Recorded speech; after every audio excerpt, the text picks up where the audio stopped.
What's happening, everybody? Welcome to the show. We are your hosts, Chase and Myles, and we're at the Lucky Duck. Everybody, we're at the Lucky Duck. Oh my God. Myles?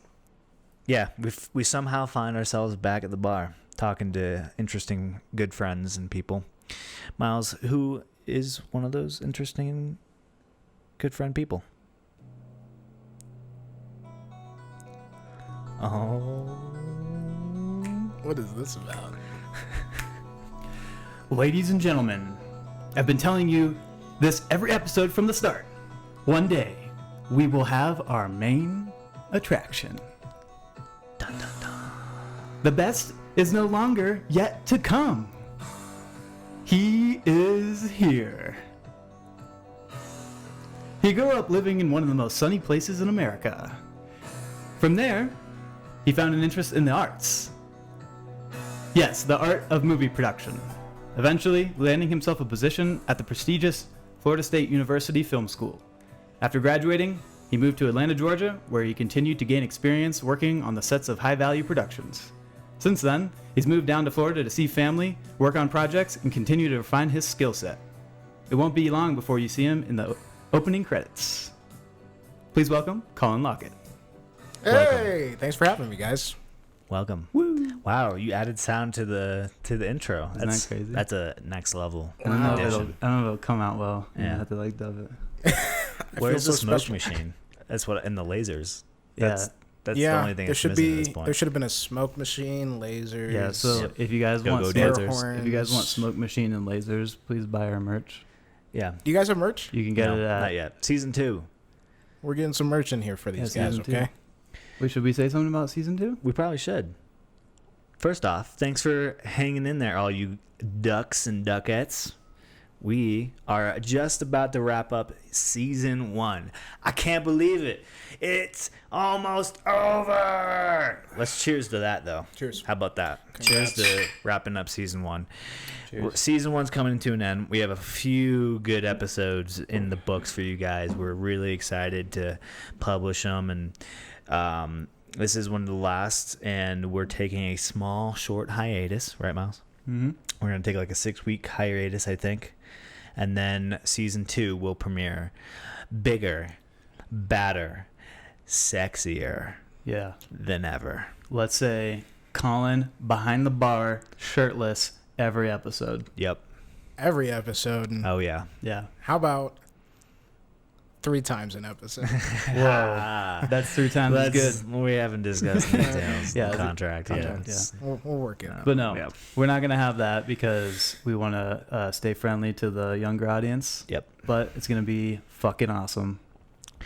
Yeah, we're really excited, and we're going to do some pretty cool stuff, and we're really excited to share more interesting conversations. Well, I mean, somewhat interesting. We'll see how this one goes, Colin. Yeah. You're on the I spot. love how you had to add the disclaimer that I actually wasn't going to be shirtless. That was going to actually happen. And you could be now.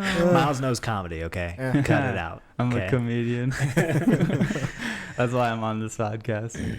Yeah. We're gonna have some giveaways, right? Yeah, we're gonna do some giveaways. We're For gonna we're gonna I think do a couple live episodes, instead of you guys seeing past conversation or hearing for all you listeners. Also catch us on YouTube. But if you're listening, I don't know, we're gonna have to do it's gonna be like a YouTube live thing. Yeah. So or Facebook Live. So we'll announce that at some point. We're excited. Yeah, it's gonna be dope. Yeah. Stay tuned, Got a lot of guys. plans. Stay tuned. Yeah. Stay tuned. But anyway, Colin is here. Everybody give a round of applause for Colin. Yay. Did I get your intro right? Like I didn't mess No, up that's, anything? that's pretty much right. Were you like judging I him? know He's you like, wow, pretty let's well. see how much Myles actually A knows little about bit, me. Yeah, Yeah. a little bit. It was I was all- just like, I wonder how researched this is going to be. Yeah. Mm. You did good. Oh, Yeah. thank you. He wrote on the way over. Don't give him too much credit. Shut the fuck up. It takes me 2 weeks to do right Yeah. this. He Hey, says 2 weeks. We do a podcast. We release one every 2 weeks. In between that 2 weeks, I'm writing this content. Hey guys, It's crazy. this is about me. Leave your bickering alone. Like leave it to yourselves. He's like, we okay? still haven't talked about me yet, other than the intro. So let's get back to me. Yeah, I really like that intro. Let's like keep that energy. Okay. Yeah. Yeah. Okay. All right. Well, you're back. You got blonde hair. Guys, I'm not a dick.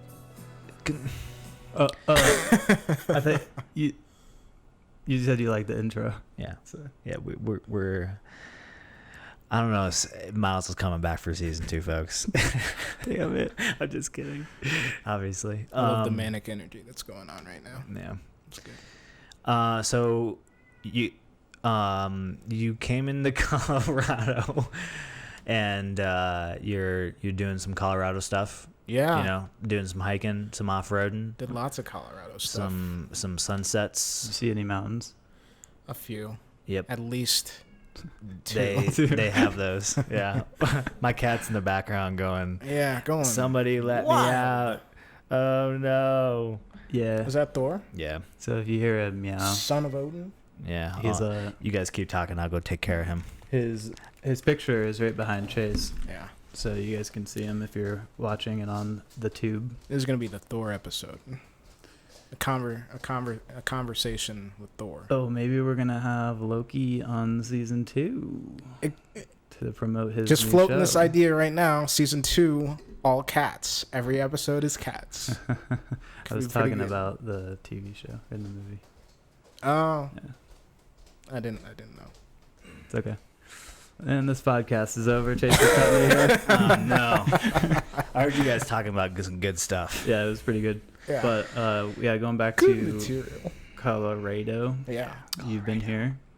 Been here for like 2-3 days now. Yep.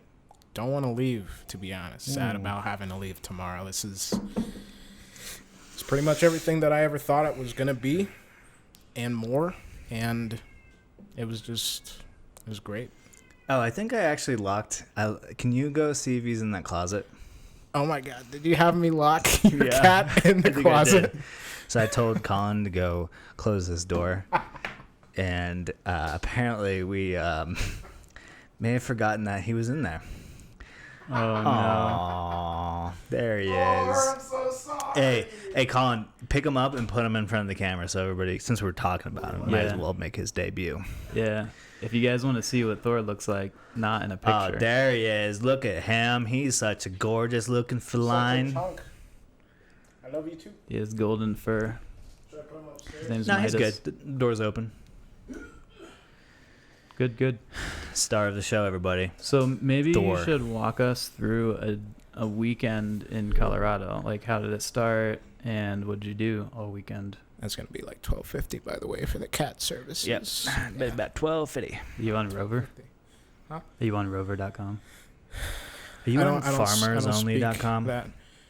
Farmers Only. I've heard of it. I'm not Yep. on it though. You're not a farmer? Christian Farmers Only? That Christian one? Are you on that one? That is highly specific and might get me exactly who I'm looking for. There's a reason it's there, my Nice. friend.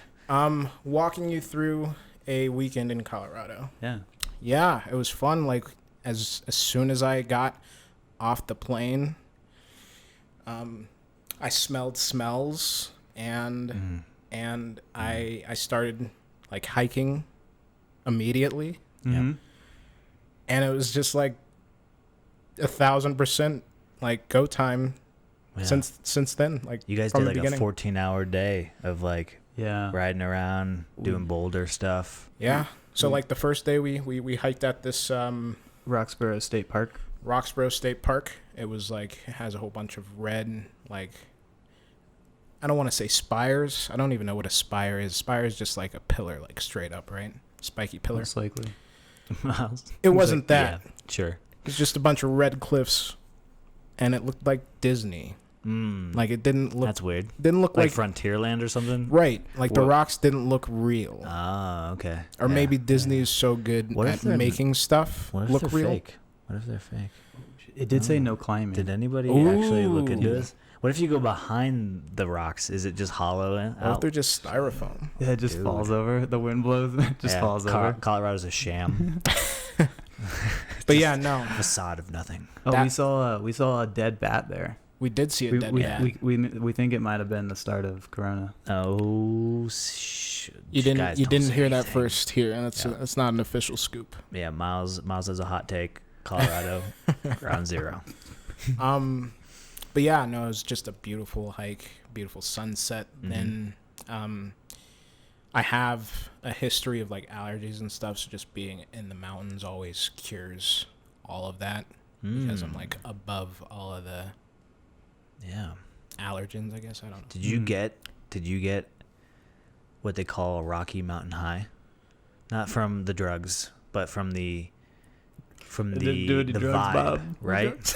He's hot, you're high on life now. Yeah, no, it was I definitely got that the second day. So Yeah. walking through the first day, like we did a hike, and that was like beautiful, and then like we got some rest that night because that was the night before the 14-hour day that we did. And yeah, just waking up early, going to what was the second place that we went to? So we got up at like we left at like 7:45. Yeah. I think we were on the road by 7:45, and we went up to we went to Boulder. What was that park? Mesa something. I can't remember the name of it. Yeah. But Anyway, that hike, oh my god. It was fun. It was really, really fun. But Hold, stop. Anybody says X but, comma but. Yeah, it kind of negates everything that I said before. Yeah. Yeah. However, it was so much fun that I wanted to stop having so much fun because my legs couldn't take much more. He sounds like he's fun. like there's somebody behind him with a gun. Yeah. Like the Department of Colorado's like, you must only say good things. I have a lot about of us. tourism investments. As soon as I get my Colorado shirt, like I can go back to normal. Yeah, that's true. But not a second before. It was I think 700 or 800 elevation hike, and Not bad. 600 feet of that elevation happened in like the last Yeah, half it was mile. at the end. Yeah, It was just like straight up at the end. the best. So it was tiring, but it was like rewarding, and it was beautiful the whole time through, and it was a good workout. Nice. And then we got like delicious brunch at what was that place called? River and Woods. River and Woods. If you're watching this, anybody at River and Woods, Yeah, shout out. you made really, really great brunch, and we will be back. Mm-hmm. We will be back. And Probably not. No. yeah, there's lots of brunch places in Colorado. So Denny's, Perkins, IHOP, Those All are of the best McDonald's. ones. Yeah, what did we do after that? We had a beer, right? yeah, I think we went to Took a little break. Yeah, we had a beer. We were like hanging out a little bit, and then we eventually went to Rocky Mountain National Park. And on our way, we went off-roading. Did you guys get a reservation for that? No, we went after 6 p.m. And it's free. You can get in. Yeah. Okay. I don't know if it's normally free. You just don't need a reservation, but there wasn't anyone at the guard post, so All right. we got in for free anyway. Wow. So You guys probably like snuck in. Probably. yeah, we just there was a person at the guard post, but we I just heard that Blew they're through. having a lot of like complaints because of like capacity Yeah. and reservation system. Yeah, they even had signs before the park. You got into the park, so like while you were still in Estes, it was like, turn around and come back after 6 p.m., please. Yeah. Gotcha. Like, stop yelling at us. Yeah. Yeah, it was pretty wild. But we actually, backtracking a little bit, we went off-roading first, which is not something I've ever done before. Oh, really? That was You hadn't done it? No, I had never Oh, done it before. okay. That was Bumpy? a fun experience. Yeah, Mhm. it was Yeah. a rocky road. Yeah, it was. Dun dun dun. There's rocks out there, folks. We took the front top off of the Jeep Yeah, Yeah. and then just rolled the windows down. It was a really nice day out. yeah, it was beautiful up Yeah. there, and like overlooking Gross Reservoir was like, it's just beautiful out there. Yeah, Like, it does not live up to its name. it doesn't. But then we went to Rocky Mountain National Park, or rather, we were on the road towards Rocky Mountain National Park, and all of a sudden, like, there was this clouds and rain out of nowhere, like on the top of the mountain, and we were just like what is happening? Like, it's supposed to be a pretty nice day, but it looks like there's a hurricane happening at the top of this mountain, and I live in Colorado, so there shouldn't be any hurricanes happening. But Spoken like a true Floridian. yeah, I can only speak in terms of hurricanes. Yeah. You're like, lightning storm, hurricane. No, it's a hurricane. But like, lo and behold, we drive past the mountain range, like that particular part of the mountain range. Like, we drive to the other side of it, and it's like a completely different world. It's like the sun is shining. It's like a beautiful, beautiful day. And we ended up. It was actually cold too. Yeah, it was like chilly. 50, I think. It's like 50 something at the top. Yeah, once we got to the parking lot, there was snow on the ground. You know, I threw in We call it ice, but yeah. snow for those of you who don't know the difference. It was snow. Yeah. And I threw a snowball at you, and that was like crazy. You did, yeah. But Busted my my face open. Bustle wide open. But going back to the original, what I was talking about, what did you call it? It was like a mountain high Rocky feeling. Mountain High. It's from the late John Denver. I said that weird. John. John Denver. John Denver. Yeah, you know, Rocky Mountain High. No, I don't know that. It's a song by Rocky Mountain. Sorry. I mean, you sang it, so I figured it was a song, but I could be so full of shit right now. I wouldn't. It's a thing. I'm not gonna He check. died. It's I'm not really gonna check it either. It's really musician, from the high songwriter. altitude, right?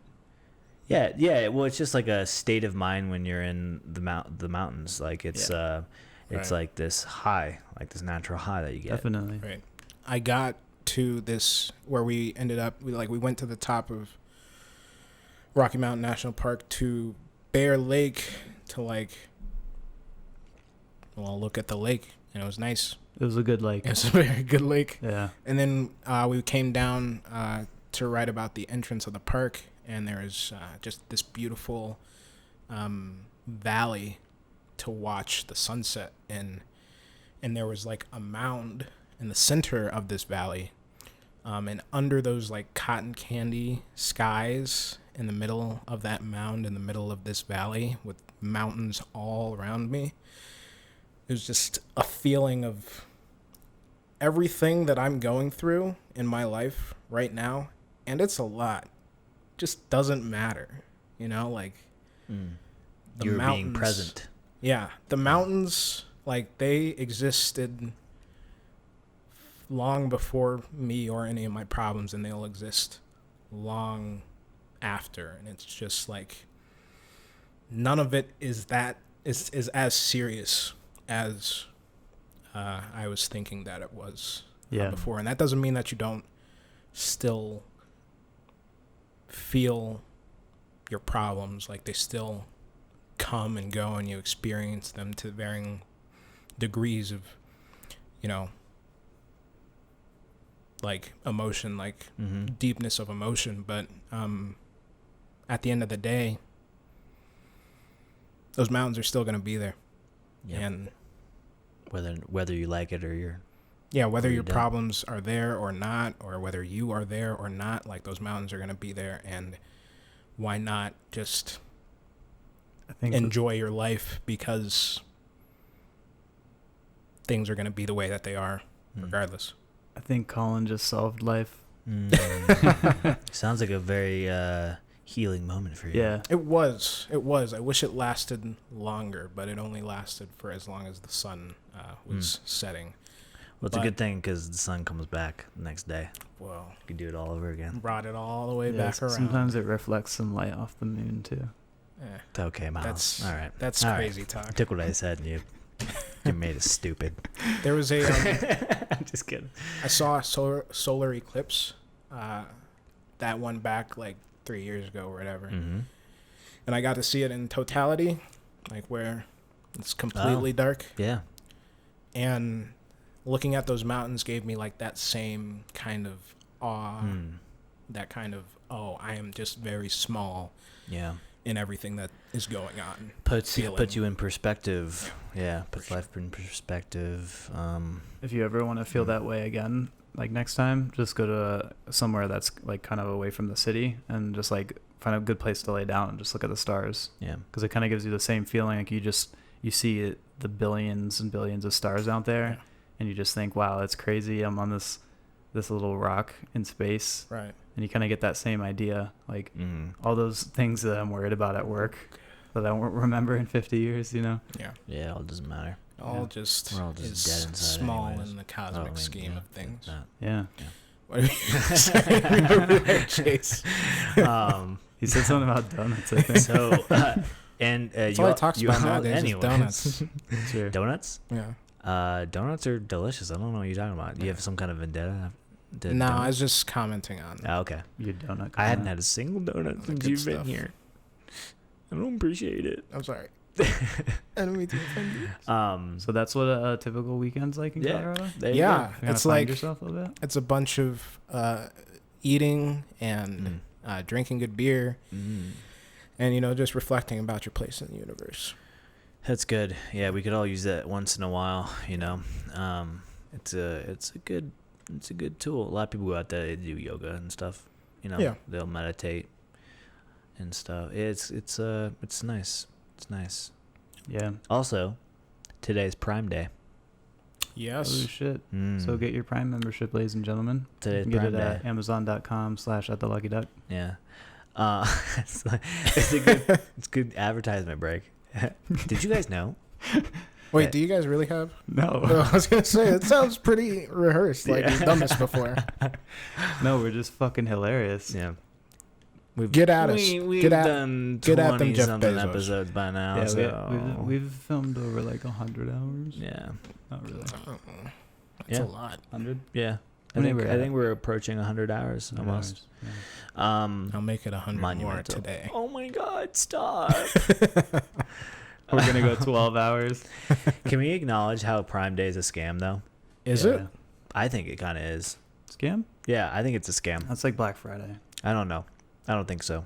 I mean, Maybe it could be a is. scam, but I paid $11 to use the bathroom at Whole Foods because I had to buy something because they put the code for the bathroom on the bottom of my receipt, and then they gave me a whole bunch of free stuff too. So it's like I paid $11 for about normal things that I should have gotten anyway. So I don't think it's a scam. I So think it's Whole pretty Foods fair. is a scam. I think you just talked yourself out of it. The circle. I think it's pretty Is fair. Prime Day a scam? I don't know. I mean, there's some good deals on there, but Yeah, there. I agree. Like a lot of things like that are kind of scams. Like Southwest just had their 50% off flights. Mm-hmm. Oh, yeah? Mm-hmm. I'm sure they're cheaper. I'm sure they're some percentage off than they are normally, but they're not 50% off. Come on, right? I'm sure they increase those prices. They can predict when they're going to be having their 50% off sale, increase prices during that time. That's the thing is Prime Day, I think, is just a scam to get people to buy Prime membership. And once they get you to definitely. buy a Prime membership, you're hooked. And that's it. They got their little sneaky claws inside you. Yeah. Like, I had several things in my cart that I'd put in a week ago. Yeah. And I forgot about them. And then somebody was like, "Oh, it's Prime Day's coming. It's here," or whatever. And I looked this morning, and the price of those items went up $4. And then it was Prime Day deal eligible, save $4 on this product. I was like, so you raise the price of the product by $4, Yeah. and then give me $4 off, so it's regular price, and I have to get a Prime membership in order to be eligible for the Prime deal. Or- So you tell me whether or not this is a scam. Or Sketchy. inflation. Yeah, over the Within that last one. week, they're Yeah. $4. I'm sorry, this is a $12.99 Pallets are product. expensive. Yeah. God, if inflation went up $4 a week. Can you imagine? That would, yeah. We'd all Venezuela, right? eventually starve to death. Yeah. Right? Not me, because I'm rich. Oh. Just kidding. I was like, I'll just live off of Froyo. I think As long as that stays a normal price. Bro, yeah. Yeah. Can make it myself. Make Froyo? Get Can some you? ice. I bet you could not make Froyo by Ice yourself. with How does sugar. one even make frozen yogurt? It's just ice You and just sugar. freeze yogurt and then that's it, and you churn it, and Yeah. it gets all creamy. There's definitely some churning involved. I think what you do is you get some milk, a little bit of milk. You put it in with like ice and sugar, and then you just like let it. That sit just down. sounds like regular ice cream, though. Yeah. No. The milk is like what makes the yogurt, right? Because of the bacteria. I think you put milk in there in regular ice cream too. Yeah. Yeah, but when you let it sit out, it's like, isn't that what yogurt is? You like let it sit out, and the bacteria. Miles is like, you guys don't do this? You don't leave your yogurt out? You guys don't Miles, leave they your do that before you buy the yogurt, What? so you don't have to do you that. don't leave your milk out and like turn it into yogurt and eat it. I'm I gonna don't know. Google what yogurt is. It's bacterial fermentation of milk. Fuck you guys. Okay. All right. Yeah. Jeez. Wow. I got it right. I didn't know that. Miles has a Prime membership. I So. made that up. Yeah, Too. he's official. Oh, I've had a Prime membership for like 7 years. Yeah. I have a Prime membership too. I can't talk. No, I don't. That's know- good. That's why I'm calling it the scam. I'm on the outside. I'm a hater. Yeah. Official It's- hater. It's pretty nice, honestly. I'm going to get a knock on my door from an Amazon guy. Can I talk to you for a second? I bought a few things from Amazon for this trip. Did you?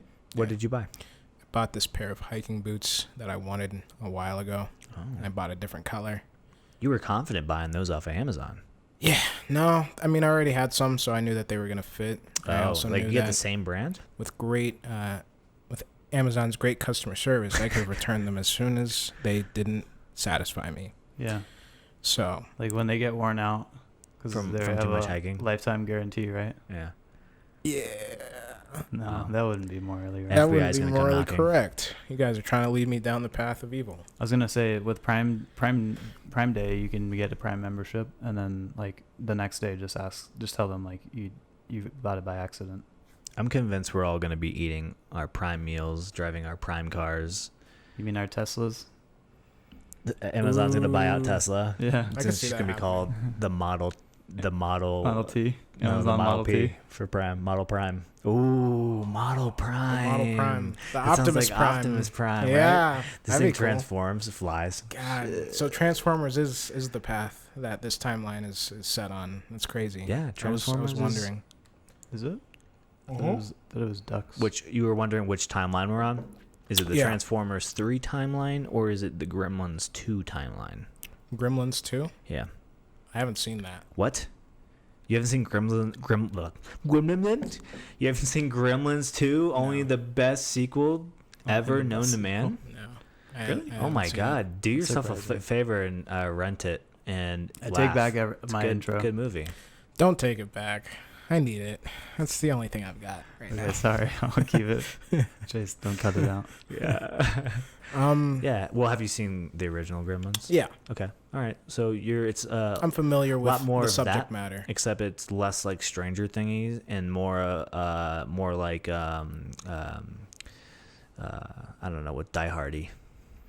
Okay. Yeah. That Yeah. sounds pretty good. Take could that. watch that. Take that. Yeah. Prove me wrong, Twitter. Is that Don't worry about Yeah, it. it's my doorbell. Okay. That's the FBI coming for you because they know your Prime scam. Yeah, they heard. I don't. Like, oh no. Let it go on the record that there's no Prime scam happening Yeah. right now. No Prime scam. I'm actually guys, wearing a stop. wire. Oh shoot. Yeah. Gremlins 2 Miles. Give us some straight facts. I'll give you some facts. 1990 Yep. was Yeah. when the American Solid 90 comedy movie. horror film came out. Well, I wasn't alive yet, so. The subtitle was The New Batch, Mm-hmm. and it was a sequel to the 1984 film Gremlins. Not Gremlins 1, just Gremlins. Gremlins. Yeah, Yeah. directed by Joe Dante. Yeah, it made a little bit of money. It made like $8.5 million profit. 30 million. In '90s, budget. that's pretty good. Mm-hmm. It was a $30 million. Well, it was. I budget. think it was riding on the success of the first film. Sure. Uh, Understandably so. yeah. Um, I will admit it's not as good as the first, but it's. I have one Watchable. thing in common with Gremlins. I should not be fed after midnight. Oh, it's snap. Me either. Get really bad heartbroken. You Bad should have put that heartburn. in his intro. Don't Don't feed him after midnight, ladies and Yeah, I should've gentlemen. thought about Collin Lockett. You can just dub it in. I'm gonna do Yeah. it for the next person. Yeah, it's gonna be funny. We're gonna play this back and we can't hear him because the music's like loud. People are like, I hope it's Colin. It says it on the title. Yeah. I'm gonna have to do the Such intro a- again, so it'll be easier. No, I think it'll be fine. Yeah, it's cool though. I was gonna say that it got 86% of Google users actually liked that movie. It has a 71 on Rotten Tomatoes. That's not bad. You know what doesn't have a 71 on the Rotten Tomatoes? Iron Man 2. Exactly. That's true. So Iron Man I don't 2 know. was not great. You're a Marvel fan, right? I like Marvel. I like DC. I like superheroes in general. Yeah. You like the comics, right? Yeah. Comic guy. And the movies. The movies are pretty good. You Yeah. like you watch any of the TV shows now? They're doing a lot of those. Yeah. Yeah. Watching them all. It's like What's your favorite one? out of the 3 that are out so far, Burton Here's a Who. Yep. That's an option. it's got to be Squirrel Girl. That's just not kidding. an option. That's not I was about to Google it. That's not real. Yeah. I mean, it's real, but it's not I out mean, there. Skrill Girl. I really liked WandaVision. Mm-hmm. I was just not expecting that show to go in the ways that it did. So it was interesting. It was a really nice first entry into Television. like Marvel TV. Yeah. Yeah. You said Squirrel Girl is an actual character? Yeah. There's gotta be handfuls of the ones that they were like pitching in the writer's room. They're like, what if we do Squirrel Girl? And they're like, fuck no. Don't even Squirrel Girl, really? And then they did it. Did they? The movie? I feel like No. Ellen Page played her. Or sorry, No. I can't say Ellen. It's It Elliot sounds like Elliot a Page. You SpongeBob just dead spinoff. named somebody on my fucking television or my So sorry. podcast program. I corrected you son myself. of a bitch. You're right. What did he do? It's Dead Elliot name. Page. Yeah. No, I'm just kidding, dude. Squirrel Girl is so he played a character on another TV show I don't know as if it was Squirrel a Girl. TV show or a movie or did the voice acting for, but Okay, I but feel it's like Marvel. those right? two people are attached in some way. Ooh, maybe it was like an X-Men situation. Is she like part of the X-Men universe? She was. She played Shadow Cat, Kitty Pryde. No, I meant like the character Squirrel Girl. Squirrel Girl? I don't know. Okay. I just know that it exists. That's it. That's pretty crazy. There's a pretty long Wikipedia document about her. Yeah. That's Kinda weird. I honestly can say I've never heard of her. Yeah. And I was just thinking like there's like some cheesy names out there, right, for superheroes. What do you think the cheesiest superhero name is, in your opinion? Let's think. Deadpool and Deadpool 2. There's Negasonic Teenage Warhead. That's a mouthful. I don't think I'd It want is. that written on my underwear. That's true. There's Batman. Yeah. He's a man and a bat. Superman. Stupid. Is your least favorite? Yeah, fucking good name, dude. Really scraping the bottom of the barrel there. What about Superman? Same. Like what? He's a man. Yeah. And he's super. Like Spider-Man. There's a lot of mans, womans. It's just like pick a thing and then add man or woman after it, and you're good to go. yeah. I guess it's to make things digestible for people. Yeah, it's could be relatable too because they're like, oh, they're a man and they can do all these stuff, or they're woman and they can do all this stuff. It's Yeah. kind of cool. I wish I could do that. You should do one that's like duck leg. Duck leg? Yeah, duck leg. Oh, have you seen what's that duck movie that Spielberg was a part of? He was Howard the Duck? Howard the Duck. I never saw. I've only seen clips of the movie. I Do you never know saw about it this, outright. Miles? No. He's a part of the Marvel comic universe. And his name is Howard the Duck. Google it, and it's a live action movie from like the 80s. Yeah. And And I then believe James it flopped Gunn- hard. Yeah, no, it didn't. It Yeah. wasn't a good movie that my anybody. He's creepy looking. It didn't get received well. But Yeah. James Gunn in Guardians of the Galaxy included that character I do remember as that. a cameo Yep. in the movie. And who was it really? directed by, Miles? It was directed by. I want to say it's somebody famous. Please hold. Like it seems like something like. Who directed Back to the Future? What was his name? Steven Spielberg. No, he was a producer. Robert Zemeckis. Zemeckis. That's right. Seems like it would Yes, be a Zemeckis it could movie. be. Created by Steve something. You're looking at Howard the Duck, the comics, dude. You need the movie. Dude, I put in. Oh my god. I put in. He's got Bing. He's using Bing. Oh, Are you kidding me? Are you coding over there instead of doing this podcast? I have a lot of work to do. He's hacking my mainframe right now. He's so overworked that he has to just do work now. Google has failed you if you can't look up the director of Howard the Duck in less than 10 seconds. Dude, right? That's true. Yeah, no. Right? I'm From a should be like usability standpoint, he should have just 0.2 milliseconds. it's from honestly. 1986. Yeah. You should have told me it was an old movie. That's He did. He said 1980 something. Let the record show. yeah. Willard Hook. That's who directed it. Yeah. I don't know who that is. Interesting. That's who is written, Miles. Those are the writers. Writers and directors are two different people. Oh my god. Can you read? Oh my god. Can you read? Miles is like Miles's life is his mind is blown right now. He's like, what? I'm just fucking with you, Miles. Yeah, we love you, Miles. No. He still doesn't know. There's a Wikipedia page now. No, there's For the no film? No, there's no Wikipedia page. There That's definitely so is. weird. Yeah, They I feel like there scrubbed it should from be. the internet. Oh no, they don't want What if we anyone just to know it cover the exists. conspiracy of like Howard the Duck, the movie, 1986, No, gets scrubbed from That was Wikipedia. the director, though. The guy said. Oh, he is? Yeah. Oh, okay, so Oh. he helped write it as well. Sorry, Oh, Miles. he was listed under the writers too. Yeah. Oh yeah, that's why I was like, what the fuck are you talking I was about? gaslighting him. I That thought was you a were. random thing to gaslight somebody on.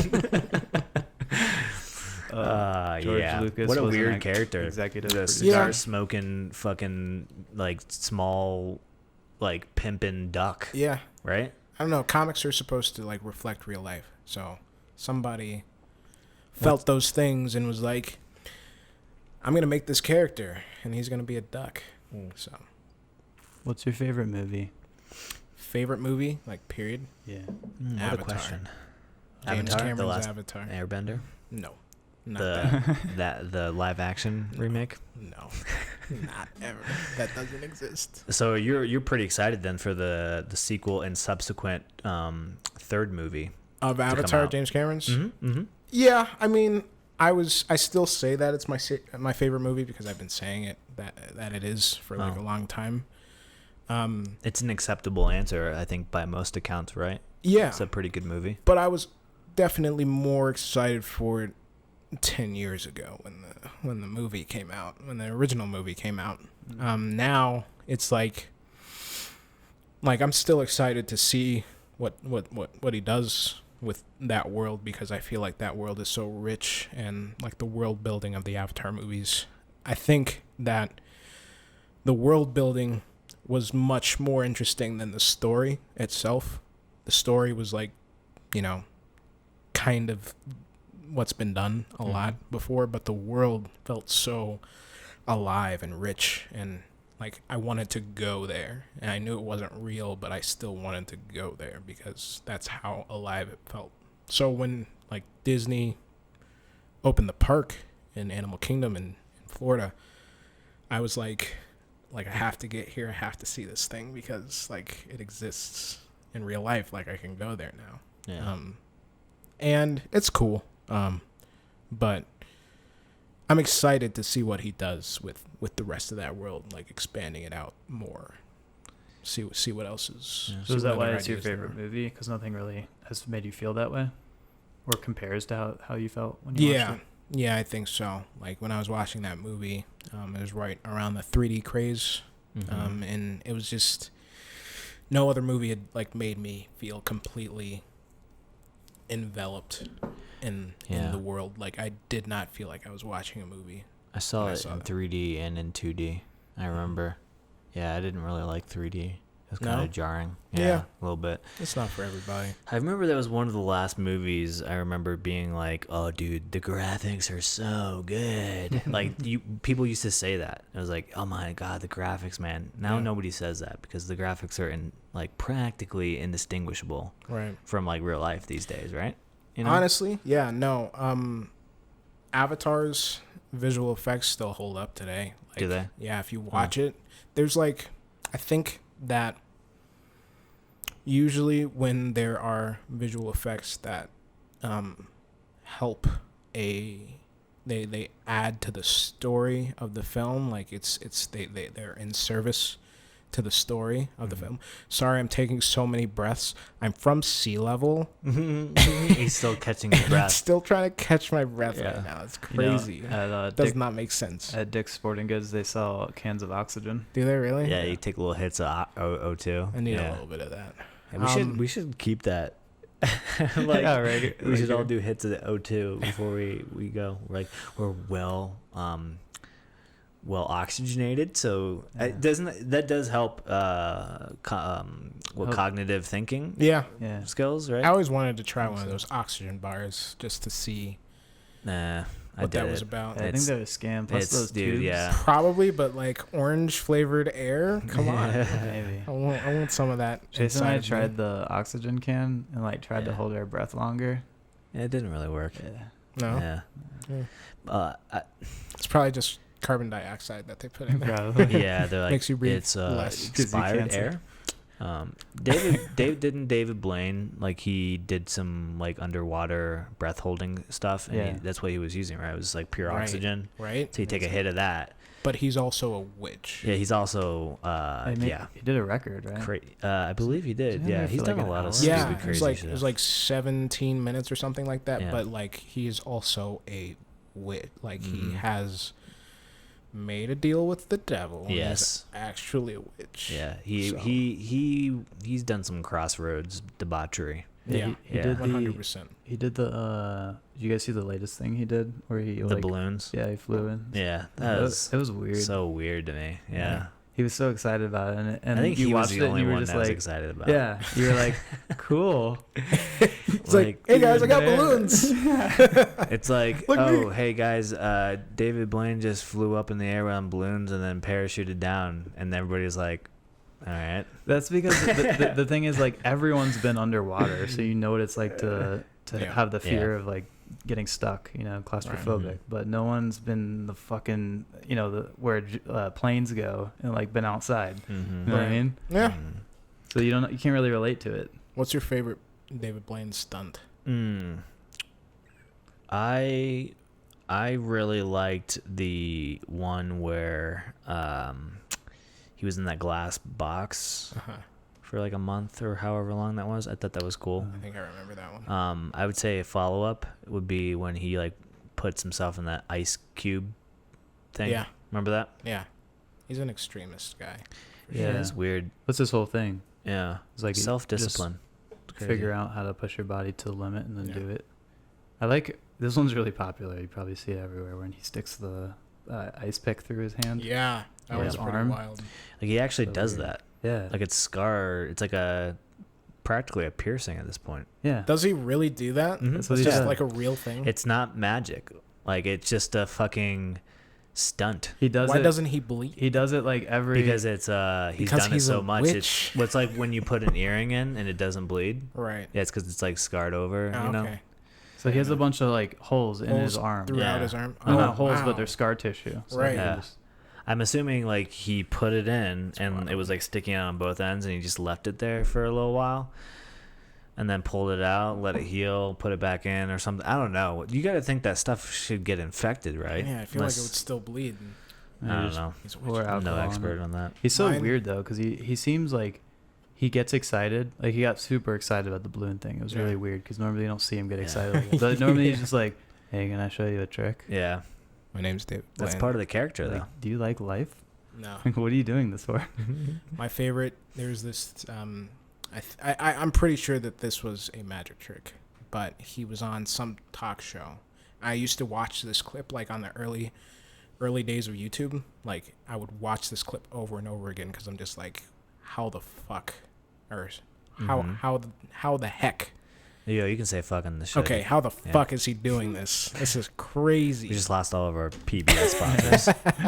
PBS. Yeah, Sesame Street was sponsoring the show. Now we just Sorry, lost Big it. Bird. I'm God sorry. Damn it. He reaches in his chest, he's reaching around in his chest, and he pulls out his heart, a beating heart, Oh Jesus. and it's such an amazing illusion that I don't even know if it's an illusion. Till this day, I'm just this is. I don't Yeah. know how he did that. It's gotta be an illusion. I think so. I think he's a witch.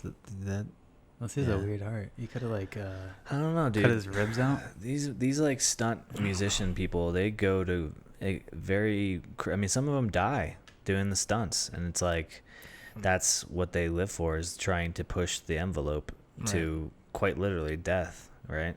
Yeah, for sure. You know what documentary I watched was you guys ever seen The Amazing Jonathan? Mm-mm. All right. Uh-huh. It's a documentary on Hulu, and it's about there's this old Vegas performer called The Amazing Jonathan. If you saw a photo of him, you probably would recognize him, probably. Mm-hmm.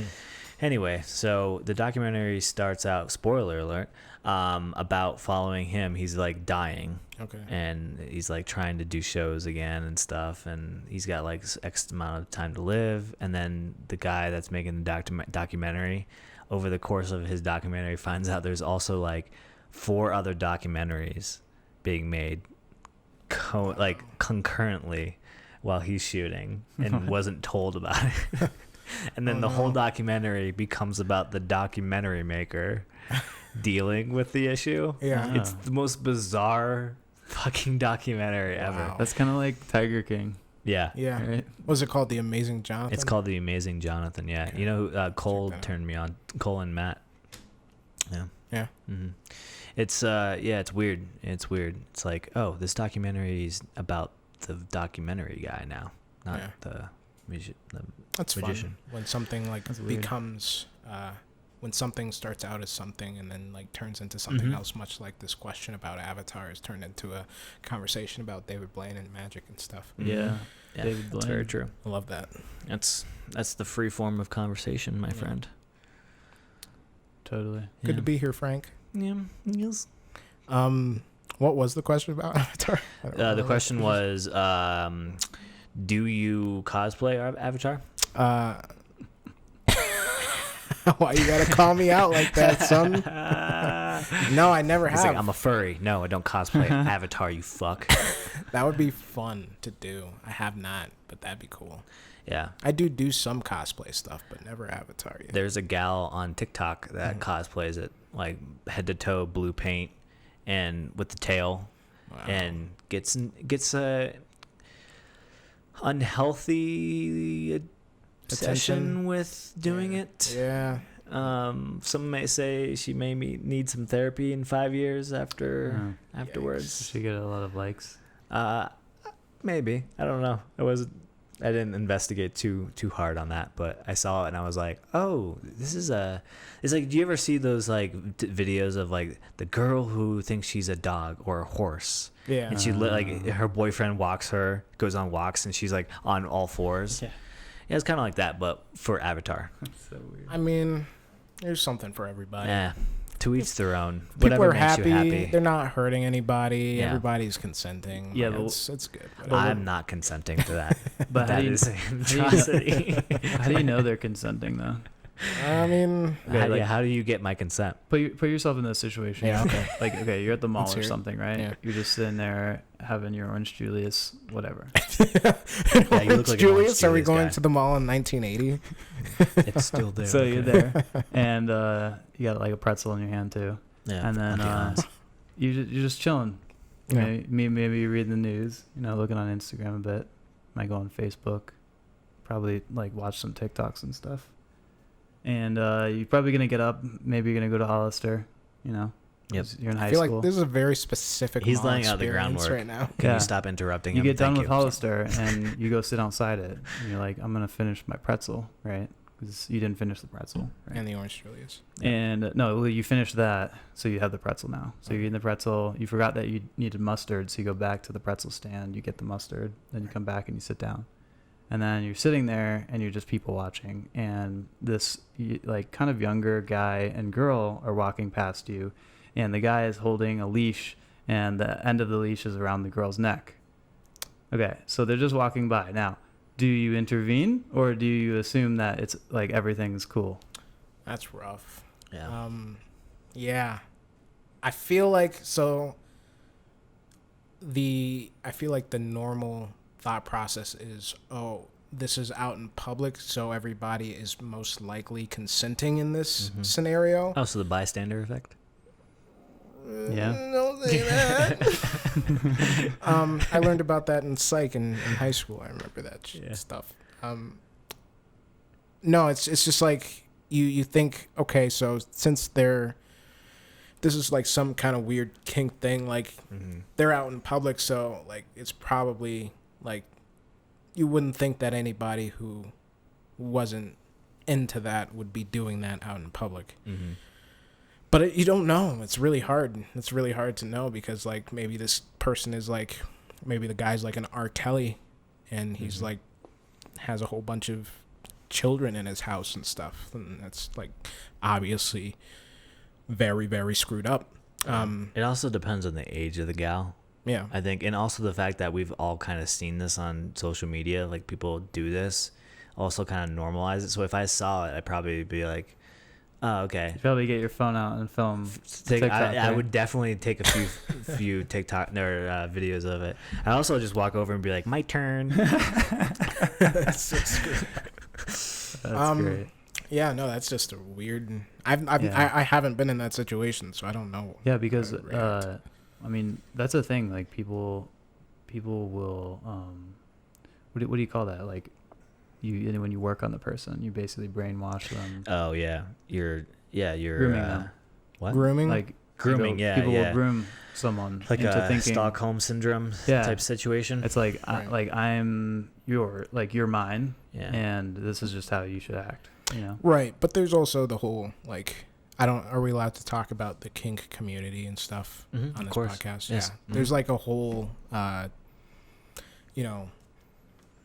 there's like a lifestyle that people live, and it's like there's a whole bunch of different it's very vague and encompassing of a whole bunch of different things that a whole bunch of consenting adults do. So it's not like, I don't want to look at it like it's something I'm not like here, hey Colin, I'm Collin Lockett and I'm a spokesperson for kink and BDSM and stuff, but it's just like it's a you can't shame the kink. No, you can't judge people based on things that they are choosing to do, as long as they're not hurting anybody else. Right. So we should legalize drugs. Consenting. Because same argument. Colin, Right? You're just like, I'm just like, never thought about that. Oh, that was so weird. Don't talk to me in that tone.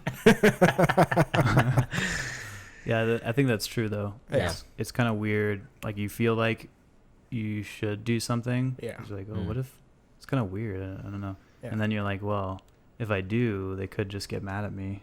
Or like I could be judged.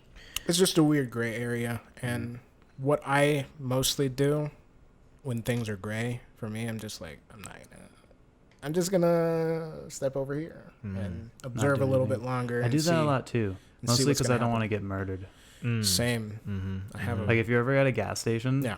just pump your gas and get back in your car. Yeah. And if someone yells at you, just be like, No, thank I'm you. gonna make it. No, thank you. Bye. Yeah, I'm confrontational when I have to be about things that I really care about. But if I can go without a confrontation, like if I can talk through something like in a chill manner, Yeah. that's what I try to do. Okay. Is confrontation. That's a good way of approaching any kind of situation. I admire that. De-escalate it. Is as much as you can. Yeah. Some situations you can't de-escalate, but So I have a scenario for you. yeah. Okay. Imagine you're going to Walmart, Mm-hmm. you're getting some produce, and you pick up your oranges. Next, you're going for the apples. You're probably gonna need some avocados, so you're going over the avocado aisle, and then you look over to the side and you notice that the grapes are on sale. So you're like, oh, I'm gonna need some grapes. So you go over to the grapes and you're like inspecting them, and then you put it in your cart, and then you put your hands on your cart, and then you look up and there's this guy and he's carrying a suitcase behind him through Walmart, and he just drops the suitcase, looks at you, and then starts screaming at you like, what the fuck are you looking at me? Like, you think it's weird because I'm walking through Walmart with a suitcase? I'll beat the shit out of you. What do you do? Well, the first thing is I would not be at Walmart because I don't go there. Good point. I don't really like Walmart. Yep. Yeah, we hate Walmart, not because of the people there, but because Walmart, they enforce slave labor in China. I hate them because of that and the people that go there. No, you shouldn't hate people. Yeah, it's bad to hate people. Okay. You dislike some of the patrons of Walmart. Fair enough. Yeah. Walmart, don't defund us, please. So let's say you're there, right? Yeah, okay. Yeah, just say you're there for whatever reason. At Mhm. the Yeah. local supermarket. Nope, has to be Walmart. Oh, it has to be Walmart. Okay. Yeah, because certain things that happen in Walmart just get by. Like they slide by. Yep. You know, there's a certain amount of debauchery that can happen in Walmart before it becomes a problem. Like Right. where the law enforcement steps in, there's like it's like a higher margin than Target, like a Yeah. higher tolerance. Like of- if somebody like gets shot, Yeah. usually, yeah, it's like we'll let it slide. Yeah. We'll call the cops as if another person dies. right? If it turns into a mass shooting, basically. Yeah. If the bullet ricochets into somebody else, then we'll get involved. Yes, But there if it's you go. just one person, If it fine. if it breaks open the the makeup glass, Yeah. then we're calling. In that situation, I would probably just walk away. Yeah, you'd be Okay. like, nah, So dude. now you're walking away, and the man continues to scream at you, Mm-hmm. like I'm gonna take you outside. I'm gonna beat you up. You just keep walking, or do you run? Nah, I just keep walking. And do you look back at him to No. make sure he's not like behind you? You just I- ghost him. I pretend that he Yeah. does not exist anymore because normal people don't engage. Yes, he like didn't follow the normal rules adult of people. engagement. Don't engage in that kind of stuff. Right. So if you're doing that, then I'm just going to ignore you rather than get physical or anything. But if something were to happen where he attacked me, of course I'm going to defend myself. Yeah. Yeah, If you do but- an attack, he has to Take out your defend- knife. defend. No, I don't own those. Hmm. So that happened to me. But you're going to Walmart, probably should get a knife. In this story, Colin, the Walmart Colin character has to have a knife on him. Actually, what you do? It's really reckless if you're being on the. I honestly, I'm kind of upset you're going to Walmart without proper defense. I So do- proper you're such an- equipment. Yeah. You're such an idiot. No, actually, what you do is you just run over to the gun section. Yeah. They're not loaded though, are they? Well, you got to get the ammo first. Well, that's a Get the ammo process. loaded. Well, I mean, Yeah. it's Walmart's pretty big. You could like kind of weave in and out of the aisles, lose them a little bit. Yeah, be all snaky. Yeah. You just go, nope, nope, Do you guys ever think about like what you would do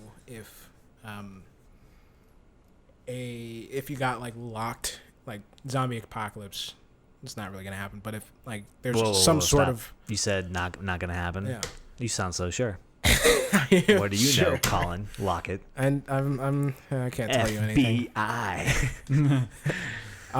Sorry. No, if you're ever like caught in a place like a grocery store or a Costco or something like that, like just this giant place that has a bunch of stuff in it, and Like you're stuck in there yeah. during an apocalypse, like, do you ever think about like, oh, like, what would be my plan for survival? Like, how would I ration stuff out? How would I like? Yeah. It's like kind of like doomsday prepper kind of stuff. Step 1: make a fort in the paper towel aisle. Okay. Yeah, because then you have access to soft stuff. Like you can make a bed out of a couple layers of paper towel Right. roll bundles. Oh, and if you have to poop, you can just poop Right right, on there. the bed. Right, Right there. there. Yeah. That is very good. Also- but it's wrong. So what you have to Oh. do first Oh, I'm is sorry. make your fort in the steel. You have to go up Oh. because then you're protected from any kind Well, I of meant that. assault. Wait, but I meant that. Yeah. we just didn't know that. Like we thought we were in there. It was just us. Yeah, it was just like just us. Yeah, it is just you. Okay. Why So do why you would need I to need be to get up protected? though? Just in case of a zombie Yeah, just in break-in? case Yeah, something that's pretty smart. breaks in, you're Yeah. up in the steel. You have like time to Yeah. survey the situation. Would you want to like go outside and like paint the doors to make it look like it's the wall? Ooh, cause yeah, that'll deter. They'll think it's a wall, and so they Yeah. won't go to the door. The True. zombies. Yeah. Take the handles off so they can't True. open it. I know your Costco doesn't sell these, but my Costco sells inflatable hot tubs. So second thing I'm doing after making the fort, I'm gonna blow up the hot tub. Mhm. Put I thought it you were right gonna outside. tell us that you were gonna buy one. I was getting excited. Season 2, baby. Season 2. Shh. We'll put it in here. Yeah, it's the second thing I'm gonna do. Yep. Hot tub. Cool. Yeah, I mean, you got to Nacho. think like that's a pretty as long as you can properly defend the Costco, you're pretty set. I mean, there's a lot of food in there. How do you? It's a lot of non-perishables. There's a lot of perishables, but Yeah. you eat as much of those first as you can until those like go bad. How do you heat up the water in the hot tub? Good question. It's like one of those like lights. You like twist the thing. You, Yeah. like, plug it into a light. Yeah, and you have. twist it. Yeah. Well, I have probably like one or two people under me in this colony, and their job is strictly to be on crank duty. So they just crank that energy crank, and it keeps it warm. Okay. I'm talking about I like a gotcha. Negan. I'm Negan in this Yeah, you're scenario. Negan.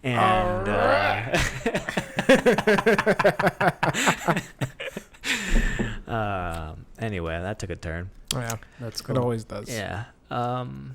Yeah. So Costco, that's good. That's a good place to be during the apocalypse. Yeah. But yeah, just about everywhere is a bad place to be in the apocalypse. I'd probably just end it, right? Like you watch The Walking Dead, and Yeah. you just like the pain that those people have endured. You get to imagine like that's probably better. Yeah. Like I used to always like wonder why people would like kill themselves in those situations. It's like no, like survive as long as you can. But like if the future is literally that bleak, like Yeah. like you have to. I Am Legend, for instance, movie that. I don't care what people think about it. I love that movie. It's a great movie. It's like really near and dear to my heart. And when Will Smith, spoilers, has to kill his dog, Sam, yeah. his only companion That for was the like worst. years. That's probably the saddest moment So sad. for a movie that I can think of. You Yeah. literally have to give up on the one thing that is also living Yeah. that you care about. You have to kill that thing because Yeah. you know if you don't, it's going to kill you. Like, come on. Yeah. Like, Also, I'd That kill is- the myself writers first. knew exactly what they were doing It's in really that hard. one. Oh yeah. They're like, oh, we're gonna get them so fucking good. Yeah. Because everybody, like, okay, most people have had to deal with like a dog passing away growing up. If you had dogs growing up, the likelihood that they ended up passing away at one point, and you know how that feels. So when they, Yeah. so I feel like we were Or- exploited a little bit. yeah. I didn't consent to it. Yeah. That was a really hard one. Yeah. Yeah. I mean, that's life. I Am Legend. I remember the one thing I think of the most is the gas price when he's like he's driving how down much the middle. was it? It was like $6 something. Okay. $6. So California. And what? Yeah, what?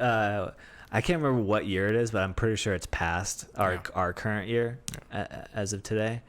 And so I always think about them like gas prices definitely not that high yet. Inflation. You never know. That's true. I always go ahead. That would be a fun world to live in for like a couple weeks. Oh, that sounds You can just do terrifying. whatever, where you could just do whatever you wanted, Yeah. and then afterward you're like, all right. I know, but like every night you have to like lock yourself inside. You don't Yeah, have to. it sounds pretty terrible. Going back to the whole like just off yourself right at the beginning and Yeah. skip all the bullshit. Like Yeah. if Walking Dead, which is still on at this current moment, they're still doing more seasons. If that show doesn't end on like a really happy note and prove that all this bullshit was worth it, then I'm gonna be pissed. I don't still watch. Is the anyone show, still alive? Yeah. either. From the there's a beginning? few people. There's a few Didn't like characters. Rick die too? Like the main character? I don't know. I stopped watching, honestly. I heard he left the show, so either they killed him off or he Just went walked off into into the the sunset, which I guess would be the optimal. Yeah. I know Rick and Carl Solution. were like the main characters in the graphic novel. And when Carl, spoilers, dies on the show, it's Yeah. just like, okay. And then Rick leaves and it's like, okay, like, do you still have a show at that point? Yeah. Like, I don't know. I think that's what happened in the real show. I think he just left, and then Yeah. now they're doing like I don't know what they're doing. Yeah. It's like, was it FX? Is that what it is? It's on AMC. AMC's The Walking Dead. That's why it's still on, because they're like, shit, we don't have any more shows. Yeah, AMC's like, does we've not been have leaning anything else. on Like, this for years. They got It's rid our of Breaking main Bad. source They of don't really revenue. have anything else. Did you guys watch, speaking of Robert Kirkman, Invincible? The show on Amazon Prime. Another dig it, or another shout out Yeah. to Amazon. What's that one about? So that show is about a kid named Mark Grayson, who is just your normal everyday teenager. He reminds you a lot of Peter Parker, like a Spider-Man type character. He gets superpowers, and he like is learning how to be a superhero from his father. What's his name? Well, Bradley Cooper. His father's Mark Wahlberg. Omni-Man. I can't remember his actual the character's name, but he's like the world's greatest superhero, and he's learning how to be a superhero from him, and things don't go like you think they're gonna go, and it's a really good show. does sound interesting. Did you watch? There's a few of those. Yeah. Like there's like Jupiter's Legacy. There's one that's on Netflix. They already canceled it. They should. Yeah, they already did. It was good, but only part of it. It was good. out for like 4 months, and they were like, we're pulling the plug. Yeah, I get it. I feel bad for people like Josh Duhamel, Mm-hmm. who was like one of the main characters in it, top headline actor. Oh, he'll be okay. I'm sure he'll find be somebody. okay, but it's like it's just like I get that whole like you're putting your heart and soul into a project, and then people are just like, Yeah, I don't want this. it's And you're just like, oversaturated. The whole superhero like non-mainstream storytelling of it. yeah, Like the Marvel has its own a gig, and then you have like The Boys, you have Right. Jupiter's Legacy, you have Invincible. There's a few other ones on some other networks, and it's like, oh, how large of an audience do you think there is out there for that genre? I think it's huge still. It's huge. Don't get me wrong, but obviously not huge enough because they threw tons of money at Jupiter Legacy, and it flopped in 4 months. Well, I mean, it just depends on like you got to throw the money at the right parts. Yeah. And clearly I feel in my personal, like, not taking away from the show or anybody involved in it, my personal opinion on it was just that the story wasn't there. Like, it just wasn't interesting enough to really hold me as a viewer. So the fans who are watching these types of shows are probably more interested in the story. I think so. Like I think that's flashy stuff. that's like what grounds people into any kind of media, really, like any kind of movies or anything. It's got like video games. It's got to have a good story. Like that's what keeps people coming back. If it's Without just a name. flashy, then it's Yeah. it'll be flashy, but it won't have any substance. You We're could just make a super- shitty Spider-Man movie, and it would still sell a lot of tickets, though. Right. That's something Yeah. I was about to bring up that example. Really? Because I saw a YouTube video recently talking about why they never, why they canceled the fourth Spider-Man, and Mhm. then they used Andrew Garfield and then Tom Holland, right? Right. And it was like I think Spider-Man 3 was like the highest grossing Spider-Man, and Yeah, it just kept beating each other. yeah. And but the thing is that he talked about, it was like it would be hard to find like a true fan or a critic of those types of movies Mhm. who actually liked the movie, Right. who would like talk about it versus the first two. Right. And when they started producing the fourth one, I guess the writer or the director, I can't remember who it was, he basically was like, I just can't make it good enough, so we're not going to do it. Right.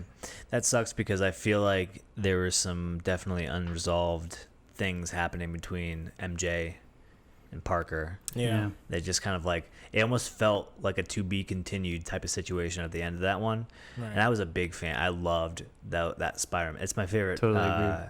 franchise. Yeah. Yeah. The Raimi Yep. Spider-Mans. Mhm. Yeah. Mhm. They were really, really, really good. The first two are amazing. Yeah. And it really put superhero movies back in the spotlight. Yeah. 100%. 100%. That's true. I It think launched it without Spider-Man. That Spider-Man Marvel wouldn't be where it's at today. Yeah, that that's what really Spider-Man pushed it. movie, I remember leaving. I was in like 3rd grade, I think. And I remember leaving school early with like one of my friends. Mom came and picked us up in her minivan, and we went to like this small theater in Wellington, Florida, and saw the first Spider-Man in 2002. And that movie, I think, is the reason why I like love superheroes and like why I wanted to make movies and stuff about superheroes and all that kind of stuff. Like that is like my catalyst is Spider-Man 2002. Like that movie like changed everything. Yep. Yeah. He's such a relatable character. Yeah. And so as a young impressionable adult, like watching that, you're instantly drawn to his character. Yeah. And yeah, that's powerful. Yeah. That's pretty It's really powerful. good. And it holds up today. It's still just as good as it was back then. Yeah, need to watch it again. And I know. J.K. Simmons as J. Jonah Jameson. Oh my God. Oh my gosh, it's the best casting Yes. that has ever existed. Yes. It's the best. I can't think of a character. Whenever you see him, you're like, oh yeah, Spider-Man. Yeah. Yeah. Yeah. Yeah. Parker. Parker, give me more pictures of Spider-Man. Yeah. Yeah. So perfect. Looks just like the guy in the comic. Yeah. Yeah. It's insane. It's beautiful. Yeah. But then I think they talked about how the Andrew Garfield, there's 2 movies where he was in, right? Yeah. Kind of flopped because number 1, he was older, like him as an actor was older than what's his name? Toby. Toby, yeah. Yeah. Really? Yeah. I think he was older, but like only by like a year or so. They were both kind of like, I think they were both like 20, like over 27 Okay. when they started the role. Yeah. So, and then they kind of like replayed basically like what we already knew. So it was like there wasn't really much extra to it. And then I think the Tom Holland ones were kind of a hit because he's like young. It's like this young guy, and he's kind of like finding himself, and then of course like bringing him into the Avengers, you know. Right. Already successful $1 billion industry. Like Yeah. they're like, okay, yeah, you can hop into this. You could probably make $1 billion by yourself on your name alone. Yeah. We'll add you. Yeah. At that point, at that time and point in like the Marvel success, you could put Iron Man in any old like random Marvel movie and make it so good. Like people would want to, or sell it at least a lot. I think that's what's crazy about what John Favreau and what's the main Kevin Feige and what they were able to do with the Marvel universe. Iron Man, like he had a television show in the 90s, but he was not a main character. He was a B-list superhero. Yeah. Like Marvel back then, you had pretty much Spider-Man and Wolverine. Like those were your 2 main Marvel characters that everybody loved. Like they were obviously they don't fill the same roles, but they were like the Superman and the Batman of Marvel. Like that's who everybody loved. But they were able to take a B-list character like Iron Man, Tony Stark, and literally make him into one of the most beloved superhero characters of all time. Yeah. Like that's insane. And by far the most important to the whole timeline story. Yeah. Yeah. Yeah, it's just it's crazy. Like I feel like people like go and they watch the movies and like they're great and everything, but like you don't I don't know if people appreciate like what they were able to accomplish, where you have Tony Stark and like Thor. Sorry. Thor is in here right now. Thor and like these obscure Marvel characters on women's t-shirts in Forever 21. Like what? That's like insane to me. Yeah, It it's the doesn't make sense. zeitgeist. Yeah. Yeah, it's crazy. It's crazy what they were able to do. Yeah, I mean, it's my favorite out of that whole like phase 1 through 4 type situation that they did. Yeah, any Spider-Man that comes after, I'm always like very critical of it. Unfortunately, No, that makes sense. growing up with it. Yeah, that's what is your favorite? You mentioned to me before off the podcast that Captain America is your favorite of the movies, right? No, I didn't say that it was my favorite Character. Not even my favorite No? character. No, I just said that I really liked the costume design in Captain America. Right. That's what we were talking about. Which was amazing. Yeah. Like, I love the costume. Like, I love the costume progression in all of those movies. Just how, again, it's serving the story of the movie. How at different points in that hero's journey, is it Carl Jung?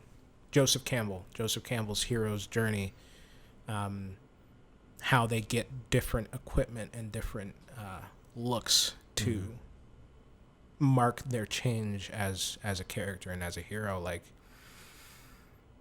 it's really cool, and they do that really well in all the Marvel movies. Like, they do it in Captain America First Avenger, where he goes from having his trash can lid shield before he gets the superhero serum, and he has his famous I can do this all day words. And as he progresses as Captain America, he gets different versions of that shield and different versions of his suit, and they mean different things to him and to the audience. And the same thing happens in Iron Man, where he upgrades the suit Man because suit. he's like this innovator. He's constantly trying to make things better, and whereas one at the beginning of the movie he's making things better to serve selfish needs, by the end of the movie he's making things better to protect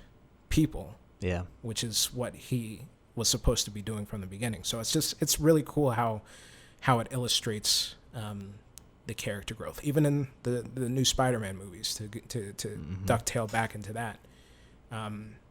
He gets his original suit made by Iron Man. He gets made by Tony Stark, but by the end of Far From Home, like the second Spider-Man movie, he is making his own suit.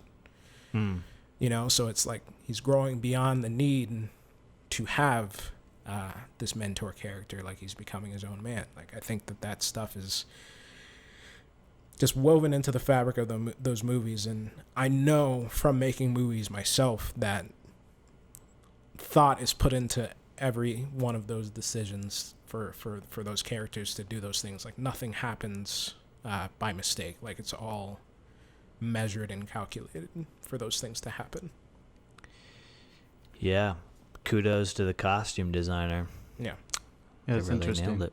I don't know if I've ever thought about it like that. I mean, I've definitely noticed like how that plays into the story.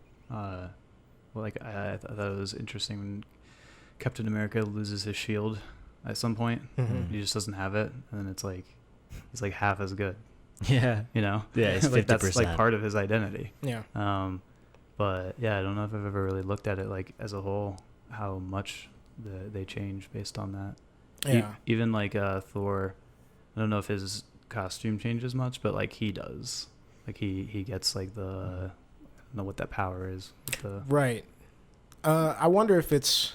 I know you guys were raised Catholic, so you know about the Bible and stuff. Like the parallels of Samson, right? And like how his power was in his hair, and like Thor had long hair, and then he gets his hair cut in one of the movies, and like that's like a time of great change for that character. Like, he becomes a completely, you could even say a completely different character during that time. So I think that I don't know if that was intentional. But, And he loses an eye. Yeah. Mm-hmm. He becomes more like his father. Yeah. I don't know.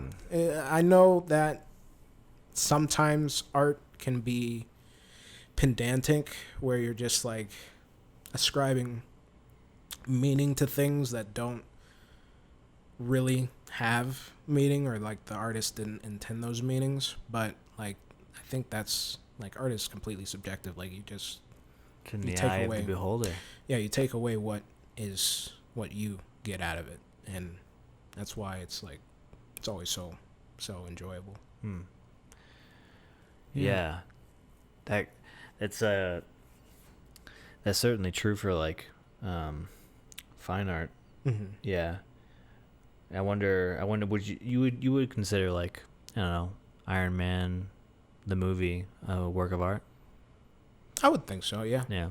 Yeah. It makes me feel something when I watch it, and I think art is supposed to move you.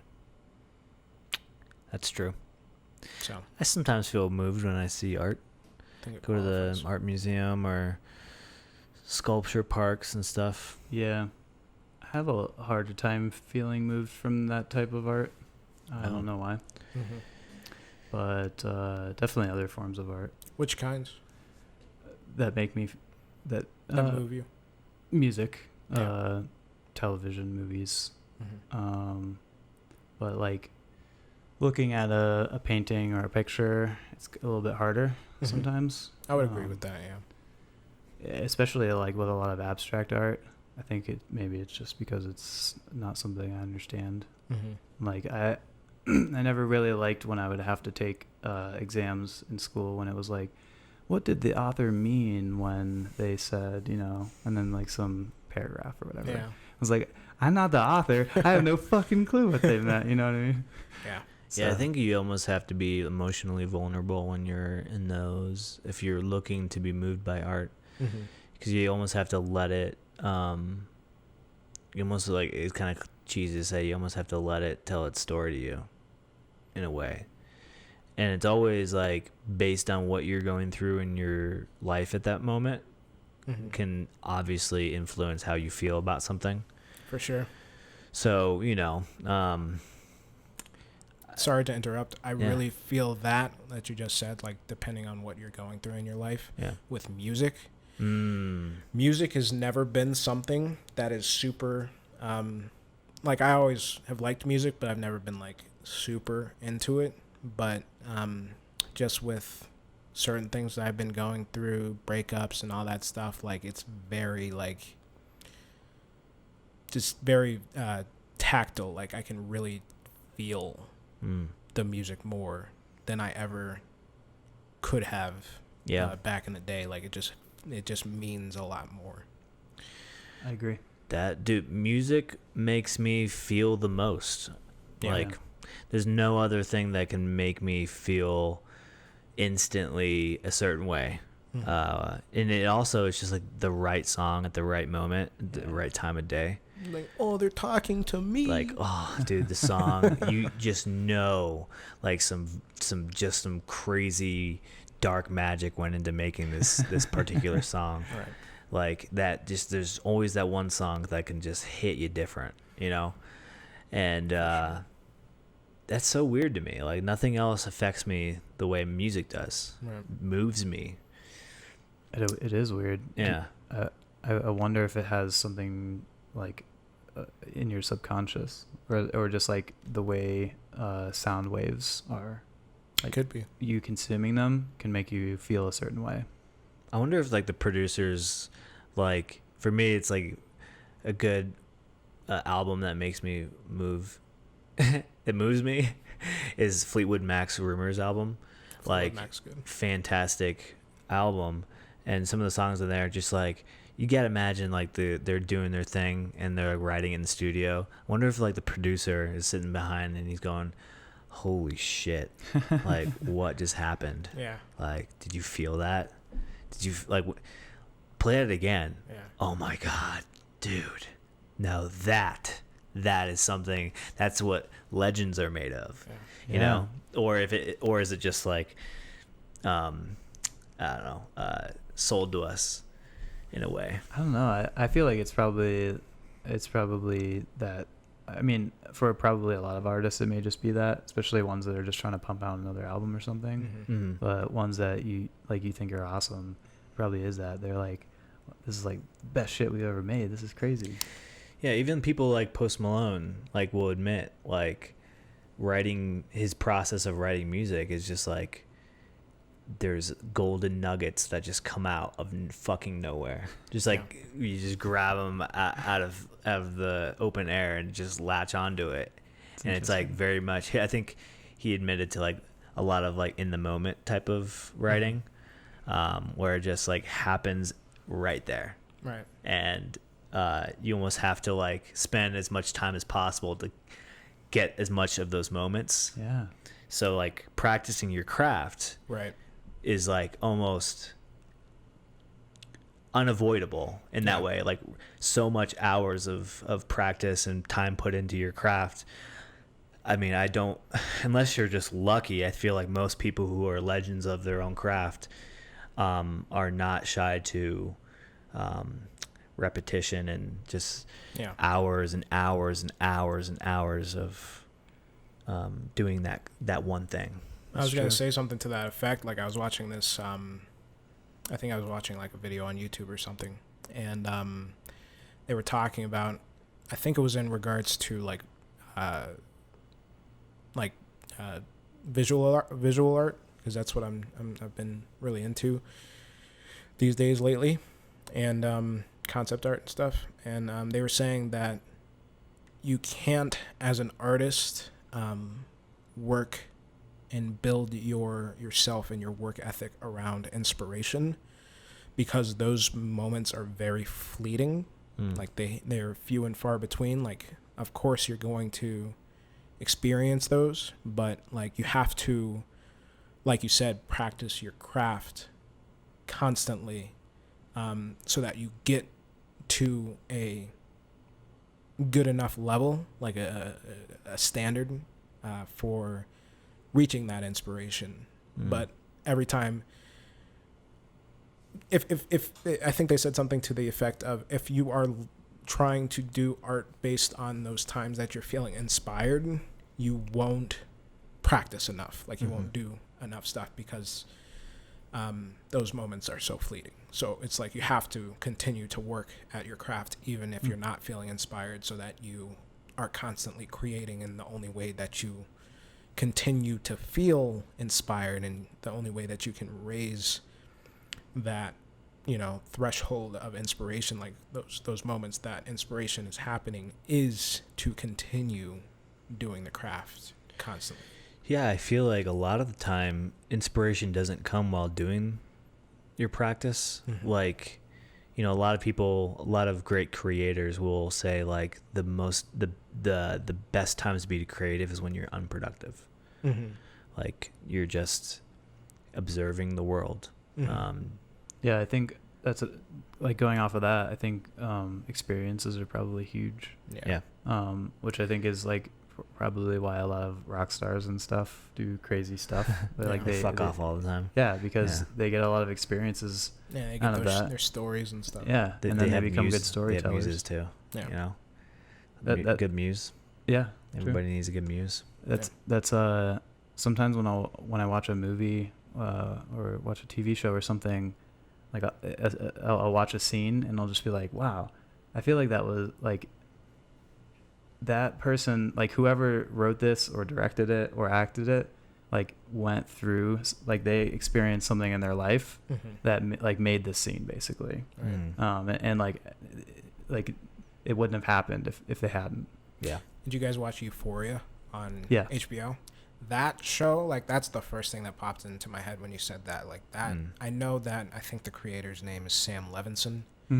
And I know that from what I've read about it, that show is like super personal to him. Like it is his story, like, through addiction and stuff, and like you can see it. Like it Definitely. looks so personal. Like it feels personal. Like it's like how everything. If you think about like the writing process, somebody just sitting down and writing this, you're like, there's no way you just thought Made of this. that all up. Yeah. Unless you experienced it. It's like you had to have, or someone told you their story. Right. Yeah. That show is so good, and if you haven't watched it, you gotta watch it. I have not watched it, but it's really on my list. I have a little HBO to watch list. They're making a season 2. Got delayed because of COVID, I think. I think they really? released like a couple in between season 1, season 2, like little limited series things. Okay. Oh, that's cool. I haven't Not watched enough those shows yet. do that. No. You know who? The podcasts do that a lot. Yeah. Mostly because the barrier to entry is so inexpensive Right. compared to television. Right. Do a little mini episode is like so expensive for a production company, like Right. a television production company. Right. It's cool because you start to build like a universe around your story. Right. Like you can tell little limited like stories, small short stories, and if your fans are into it, then it's like creates like a mythos around your story, right? Right. There was this one podcast. I think I told you to watch or to listen to it. Watch it. To listen to it before you started this podcast, when you were like thinking about starting this podcast, called "My Dad Wrote a Porno." Yeah, I do remember this. You telling me that. And they do something like that too. They like do a footnotes podcast where they like kind of just like, you know, shoot the shit and talk about, you know, what they've been talking about, and it's like a cool, like a community building thing. But that podcast is so good. Everybody's gotta watch it. Shout out to them. It's really good. Yeah, I'll have to listen. Much like this one. Aw, shucks. Oh. Thanks. You should tell other people that too. No. No. I'm only saying it because I'm here and you guys gave me a jumbo shrimp. Yeah. In the green room? Wait, did you not get the jumbo I shrimp? didn't get the jumbo shrimp. Oh my god. Gotta smack Felix around a little bit. Make sure Yeah. he gets that. And you makeup Jumbo didn't shrimp. get around to doing you. They did me and Miles. Yeah. The makeup crew that came in. You know, Did you get it remember done? that? Yeah, I got that. Oh, yeah. Yeah. Nice. I was gonna say if you didn't, you're looking good. Oh, yeah. Oh, Oh, stop it. stop, Miles. Oh, he's so cute. Yeah. I'm He cute. compliments all of our guests like this. Don't give him any He's credit. just like Loki. Dun, dun, dun. So you're really into the whole concept art creation thing. Right now, yeah, you- that's like my vice thing. Real quick, did you guys want another drink? Yeah, I'll take another one. Okay. Maybe we'll get something from the cooler. Yeah. So- Okay. Okay. Sure. Let's Thank do you, it. Miles. Quickly for everybody, what is your Instagram handle? It is at Lockjaw Art, LOCKJAWART. You got just like two more likes or two more follows from this. Yes. Yeah, buddy. Slowly, baby steps, baby steps. That's two more than I've ever had. Yeah.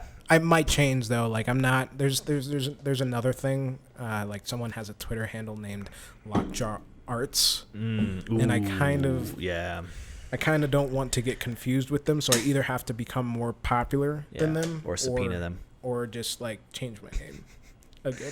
Send them a cease and desist letter. Yeah. Chances are, you know what you could do? What?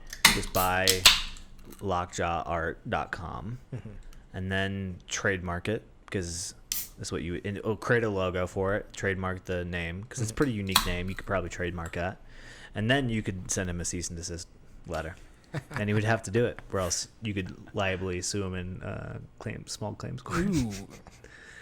The law. Yeah, the law, so complicated. Oh my god. Do it.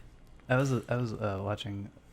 We'll come back to this, but I was watching this guy on YouTube who I subscribe to, and his name's Graham Stefan. You guys ever? No. listen to him? He does Never heard of finance stuff. I'm sure other people have heard of him, but he has this like joke where it's kind of a joke where he makes like 20-cent coffees at home. He's like, why would you go to Starbucks when you can make like 20-cent coffee, right? Right. Yeah.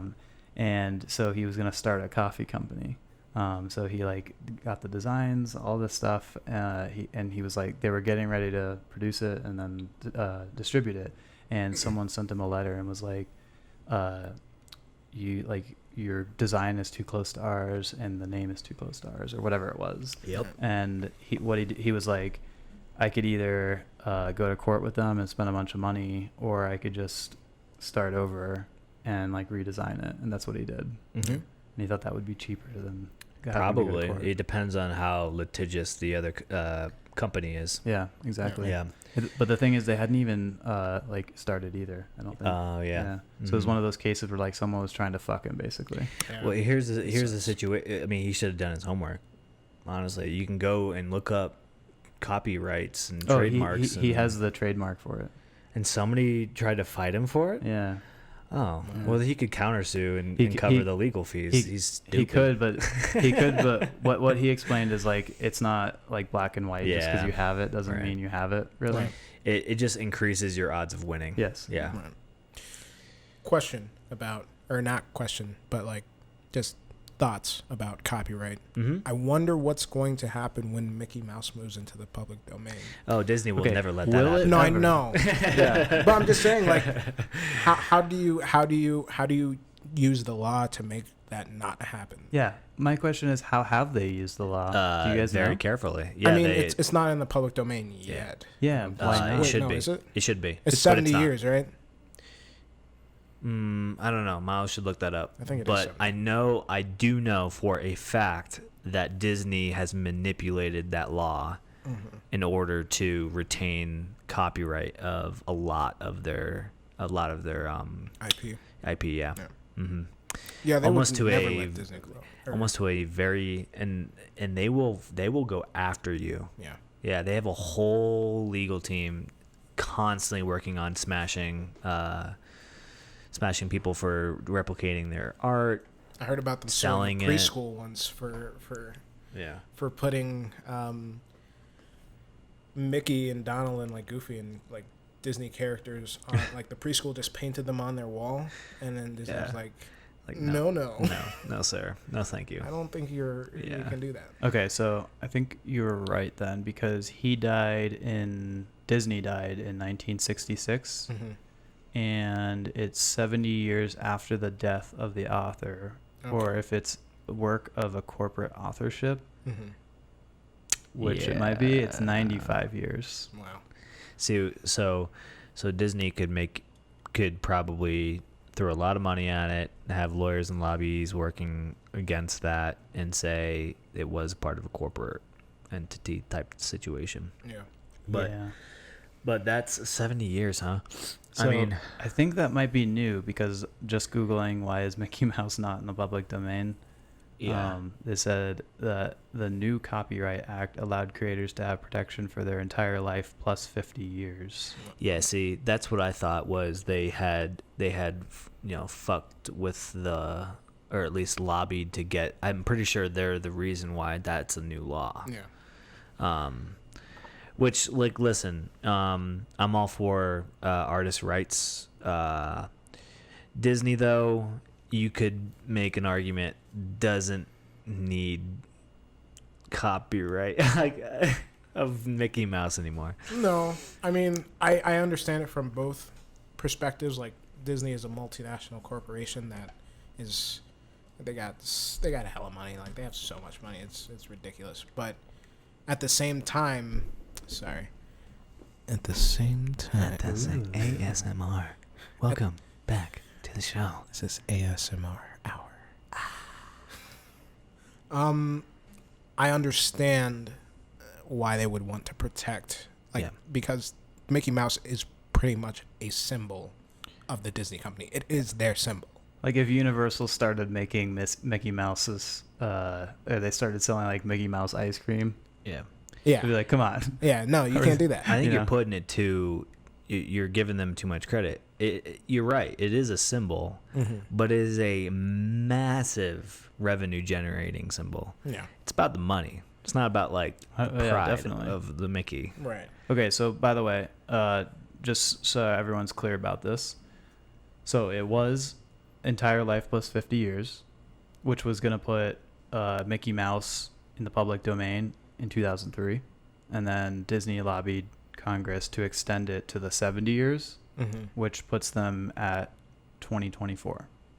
So they have till It's going up. 2024 to lobby Congress again Yeah. to make it So, like something else. Should we put bets on whether or not they're going to succeed? Oh, they're gonna succeed. They have so much money. Yeah. I can't think of. I mean, Apple. I would say what other company, United States company, who would have more firepower?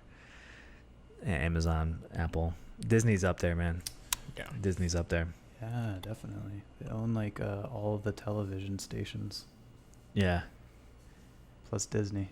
It's so gross. Plus Marvel and Star Wars, ESPN, Yep. ABC. Sports. They own sports. No, the last frontier. How dare they? The last frontier land. Get out. Okay. Get bye. out. All right. My flight There's doesn't nothing leave till more annoying tomorrow, than a though. Disney adult. Prove me wrong. I'm gonna drink. See, exactly. You can't argue that. I still like Disney, but I mean, yeah, it's Disney. Disney's cool. yeah. And if you like waiting in long lines and scorching heat, Paying a bunch of you money. can like Disney too. Yeah. No, I mean, we grew up going to Disney. Yeah. We're not shy of that. Disney as a young person is a pretty awesome place. Yeah, it slaps Yeah. You know, hard. You go there, you stay in one of their resorts or campgrounds or whatever. Oh, excuse me. You guys were wealthy. Campground. It was campground. Yeah, it was a campground. Yeah. Okay. I said resorts and then You guys got to stay in a He was campground? generalizing. Yeah, you guys, You guys That's got awesome. to have a tent? dude, I'd rather stay in a fucking Motel 6. Okay. No, but it's cool because it's all connected. It's literally Disney World. I mean, Yeah. it's named that for It's pretty impressive. for what it is. They definitely made their own little ecosystem out there. Yeah. You know, it's all connected, and you know, Which- it's a cultural phenomenon. They for definitely sure. have a monopoly on that portion of Orlando for sure. Yeah. Say what you want about like the company and like you know the people who ran it like as they were people, but Walt Disney's vision of like an experimental prototype community of tomorrow, which is what Epcot stands for. That's what the Epcot Center turned into.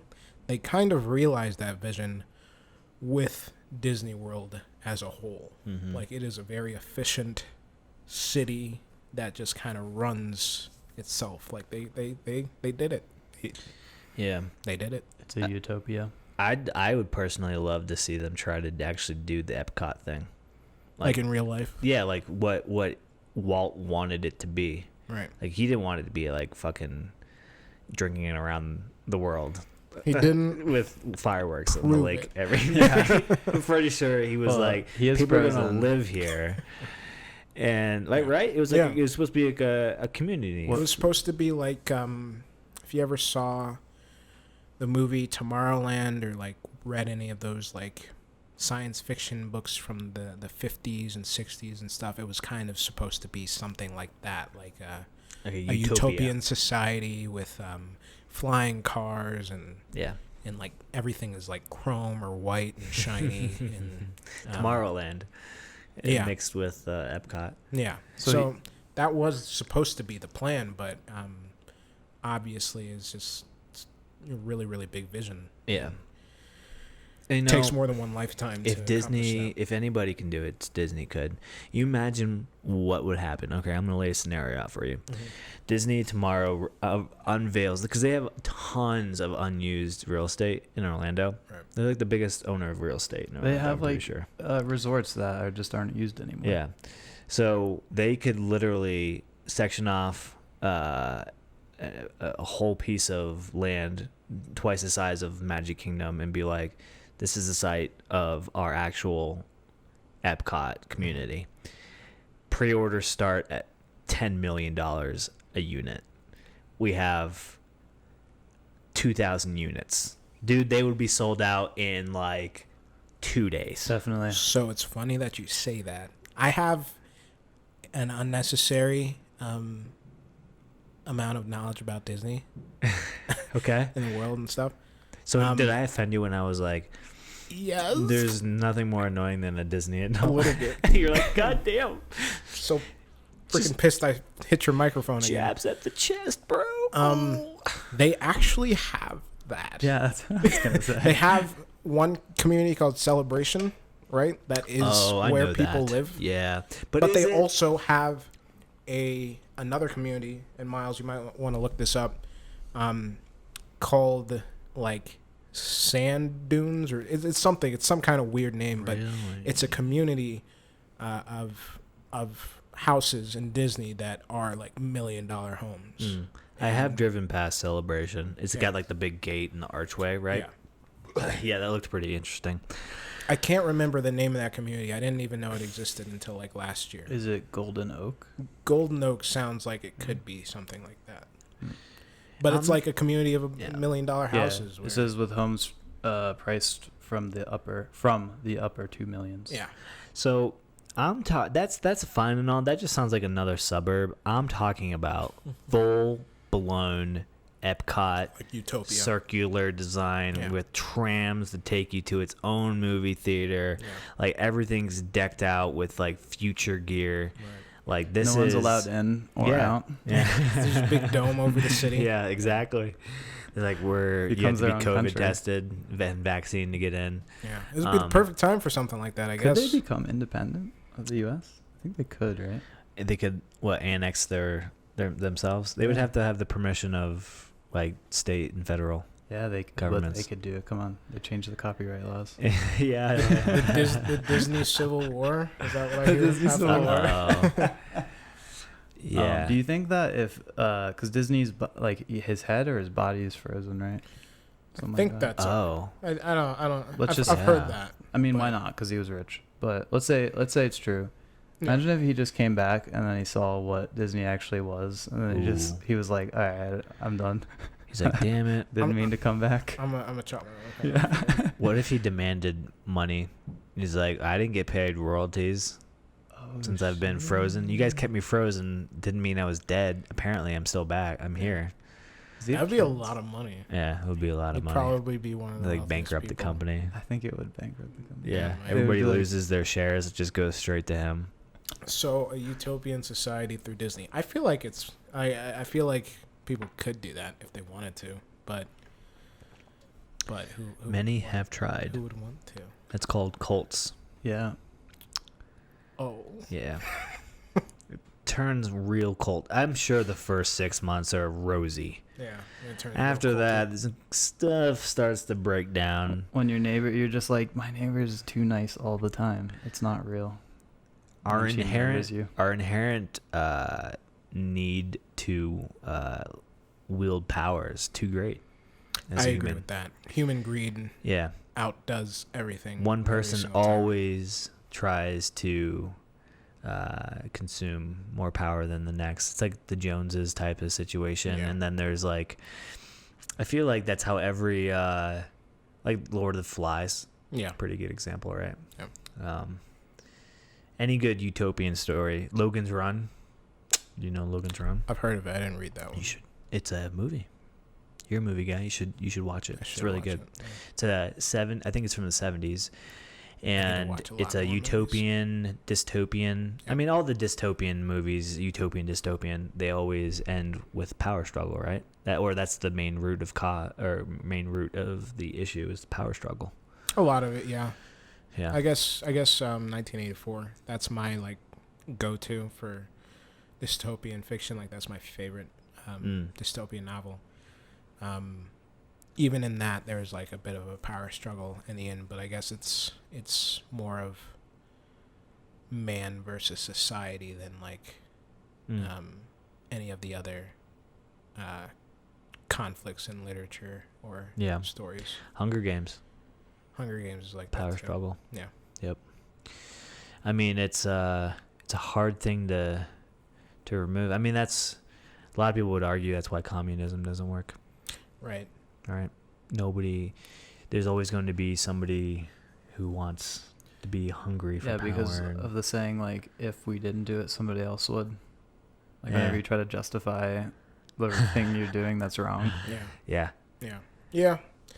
doggy Yeah. dog. If humanity could exist without greed, like Mm. that is our major downfall. Is the Well, greed. we are doing there is CRISPR gene editing. We could just code greed right out of our DNA. But can How about you? that?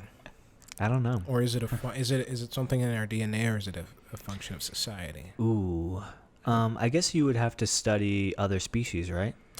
Yeah. Like what are the power dynamics in chimps or other primates close to our DNA? Right. How do they handle that type of situation? Right. I feel Does like it always occur? Does it occur 50% of the time? I would think so. I mean, greed probably just comes from like the feeling that you need to be secure. Like Yeah. you need more food, you need more money. It's a survival instinct. Yeah. Yeah. Mhm. And I don't know. I don't think it's probably not just one gene. Like it's probably not. Oh, we got the gene or like the sequence out. It's the probably underlying. Got that greed gene. Yeah. Yeah. There's just something built into our DNA through lots of different genes, I would Mhm. imagine. Wouldn't that be cool if, like, on your phone there was like a little like a microchip in your body, and it was like real you going with time this could one? change your DNA, so you could pull up your like, I don't really like black cherry, Bud Light, seltzer, lemonade. Let me just quick. You go pop open the app and you hit like change my body to like Bud Light, seltzer, lemonade, There's black cherry, categories. and then like shocks you a little bit. And within like 5 minutes, this is like the best drink you ever had. And you have to pay money to get upgrades. So like if you want like the With your Prime membership. the raspberry lemonade one, Don't give him more ideas. He's already doing it. Oh, we man. noticed you haven't been paying for your membership, Colin. Yeah. Colin. You get the brain gene removed from you. Oh, wow. It's like that movie On Time or In Time, On Yeah. Time with In- just JT. Yeah, JT. Yeah. Not a great movie. What was it called? But In Time. is it In Time? I think it's In Time. Yeah. Not a great movie, I liked it. but It's not I great. liked the whole premise of it, Yeah. where you have to like essentially work for more time, right? And Yeah, then there's it's- like the rich people who have like thousands of years or whatever. I believe done. that's been done a few times. It's Black, been done in Black different Mirror, ways. I think, did an episode like that. I Black think Mirror. Black Mirror did it. Yeah. The one really good show that I'm so sad got canceled on Netflix, Altered Carbon, is kind of Oh yeah. Did they have kind of season that 2? too. They did. Yeah, I watched the season 1. It was cool. Anthony Mackie starred Yeah. in the second season. It's got a Blade Runner noir, crime noir kind of like vibe to it. Right, yeah. was It's cool. really cool. Mhm. And then it still has that idea of the wealthy, the rich people can basically, they have the consciousness in these computer chips called stacks that they're implanted in the base of the spine, and then human bodies are kind of replaceable. So you can Mhm. just plug your stack into a new body or sleeve. Yeah. Right. And you can, continue to live. And basically, the rich people can afford to clone themselves and effectively live forever. Because Mm. anytime their body dies, they can just put their consciousness into a new Yeah, one. upload into another body. Yeah. Do you think that we'll get to that point I where don't we know. can just upload ourselves? That's how they say we're going to be able to be interplanetary I've heard that. or what's the next level? Interstellar. Interstellar. Yeah. There you go. Because our human bodies, just based on the tissue degradation, can't handle that type of length of travel. Mm-hmm. So you would have to almost upload your consciousness into a computer, travel, and then upload your consciousness into either like a robot, Yeah. like a synthetic, or a meat suit, Well, yeah, that's the like thing. the stack. I think I think before we figure out how to travel many light years away, we'll figure out how to clone something digitally. Like I can scan your brain, and if we find out there's other parts of the body that make you, then that too, right? Mhm. And then I can put you into something else somewhere else. So I Right. can transport you digitally into something else, and then I recreate those elements that make you, you Yeah. know, that make your brain. Right. It's, Yeah. it's that whole, what is it? It's an allegory. I can't remember which philosopher came up with it, but again, going back to WandaVision, they referenced it in that. It's like a boat that is made up of a bunch of different planks, right? If it loses planks throughout its travels and eventually has all of those planks replaced by new planks, is that still the same boat? Yeah. Yeah. You don't know. Yeah. What makes the boat the boat? What makes the boat the boat? The boat's not living though. That's the thing. Right, but it's that same kind of Yeah. philosophy of we can lose parts of ourselves, but like what makes us us. You could never be a captain of a boat. After saying what you just said, fucking animal. Boats have souls to them. Right. You're right. Sorry. You name the boat. Sorry, Captain Jack. You almost you feel the boat. You have trust sex the with the boat. boat. You gotta date the boat. You gotta be the boat. Yeah, I mean it's a good point. That's the whole thing. Is like, what could you excuse me, if you digitally uploaded yourself, are you still there? Like, is the soul what people reference as the soul? Is that still that there? show Upload? Is it Upload on Prime? I don't know. I haven't Upload's watched good. Yep.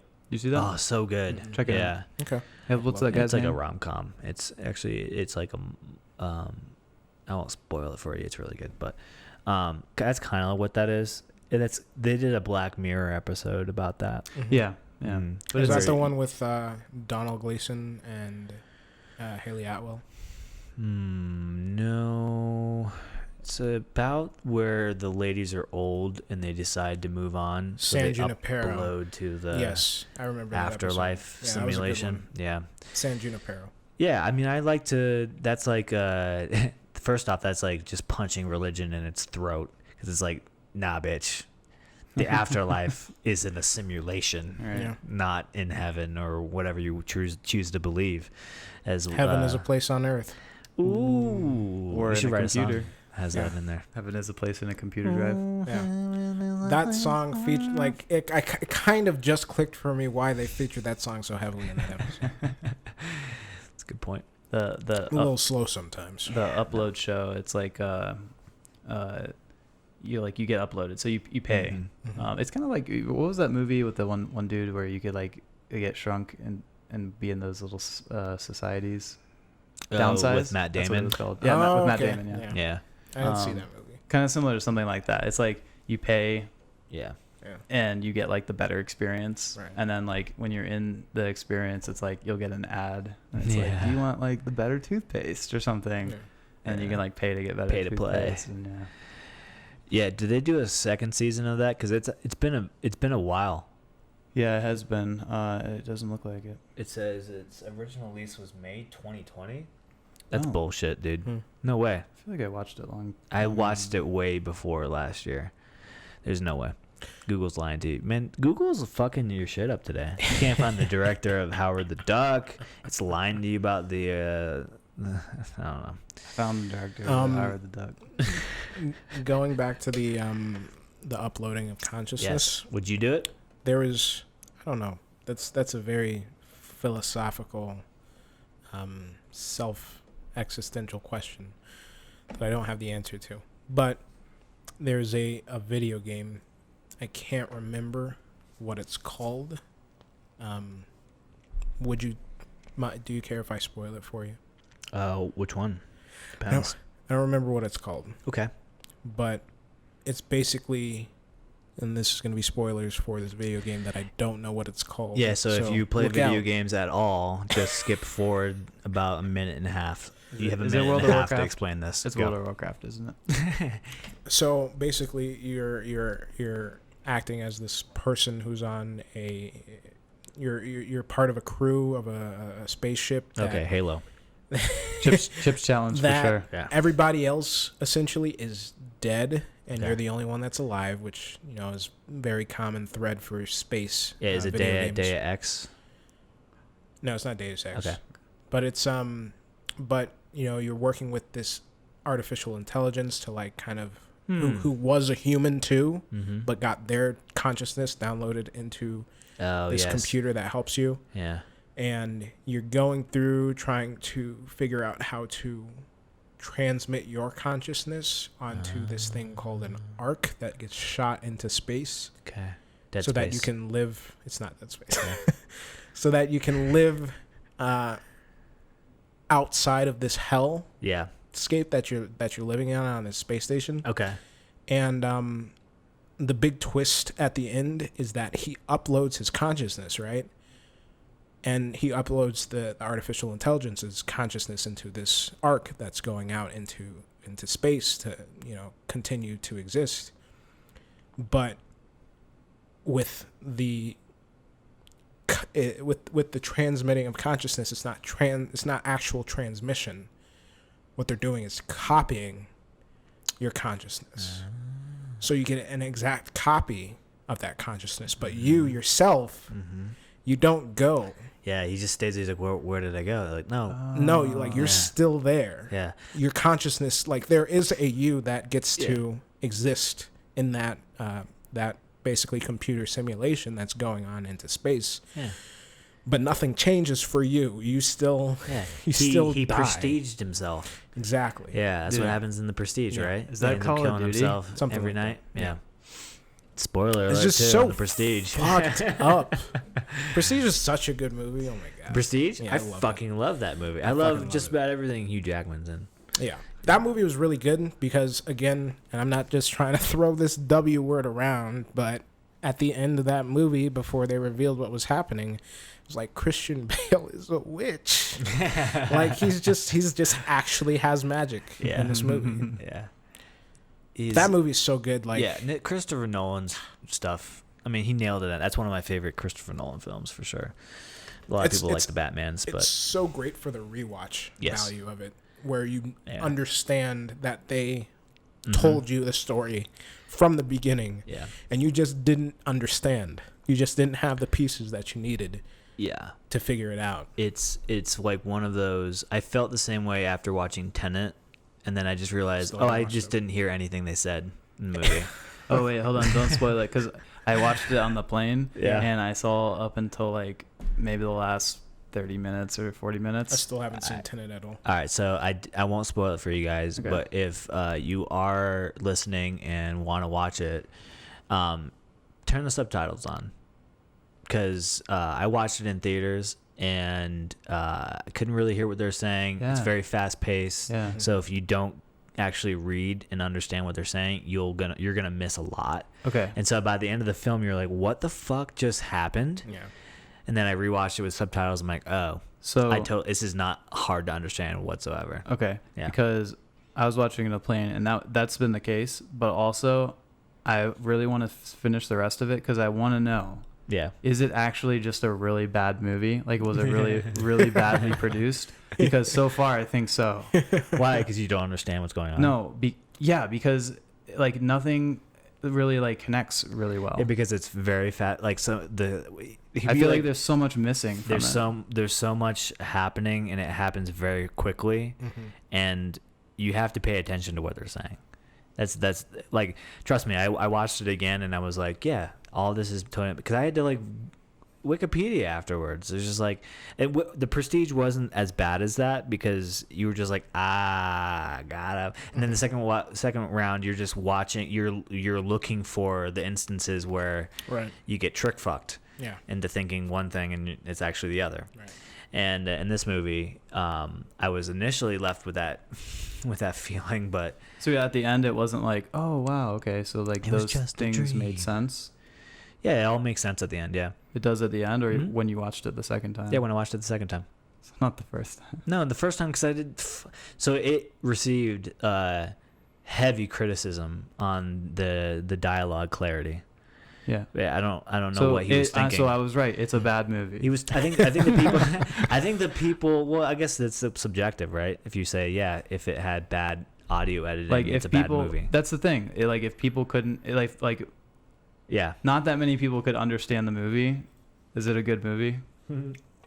I think if you read the script, you would say it was a good movie. Yeah, perhaps. But if you watched it, the executed version of the script, you're like, you didn't do a good job doing that.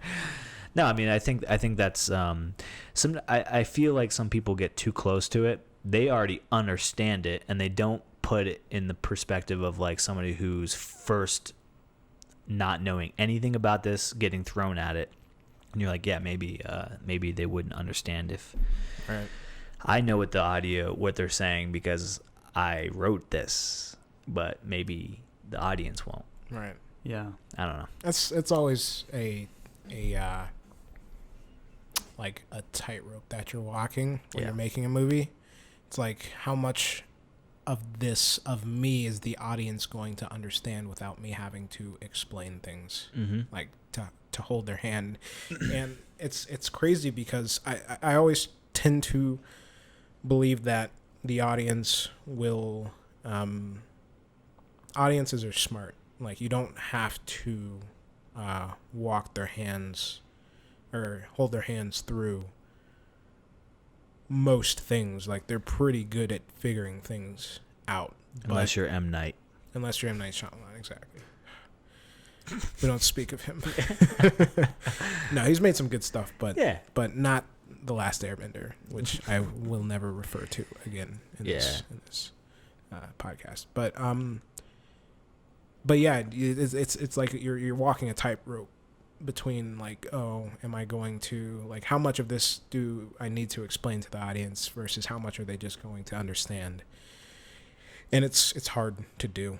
You just sometimes you get the perfect balance, but a lot of times it's like on one side you don't explain enough and the audience is just like, I don't really understand what's going on, or you explain too much and the audience is just like too much exposition. I've always thought that making a good movie is a pretty incredible feat. Because you have like different actors, you have like different engineers working on different things of the movie or a TV show, even like really cohesive TV show. I think it's something that like could start out as like from the beginning on paper sound great, and then your end result is like garbage, right? Like something just didn't work out right. And because a lot of movies nowadays are such big budget, it's like if you make a mistake, like you can't just go do that thing over again. Right? Yeah. I think it also has to depend on who's in charge and what their like management style is. Because there's some directors that go through and they go, I am just here to grease the wheel of my team. Because everybody has their own responsibility, and without the collective, this thing won't get made. So my job is to make sure that everybody's doing their job, and this thing keeps moving forward. And then you have people like James Cameron, or like who did the Transformer? Michael Bay, who's just like a dictator essentially. It's like, no, it's my way or the fucking highway. Or you have Wes Anderson is kind of like this, where he's like writer, director, producer, cameraman. He's like all of these things, and it's like this very like self-perpetuated project, right? Like the AT&T woman, or no, T-Mobile, whatever it is. And there's like less people to be your check person. Like I would rely on Collin to make sure, like, is this fucking good? Like, am I doing this right? Yeah. But there's certain directors that have like the ego and the confidence to propel themselves beyond that. Like, it doesn't matter what you think. This is fucking good because I think it's good. Yeah. Yeah.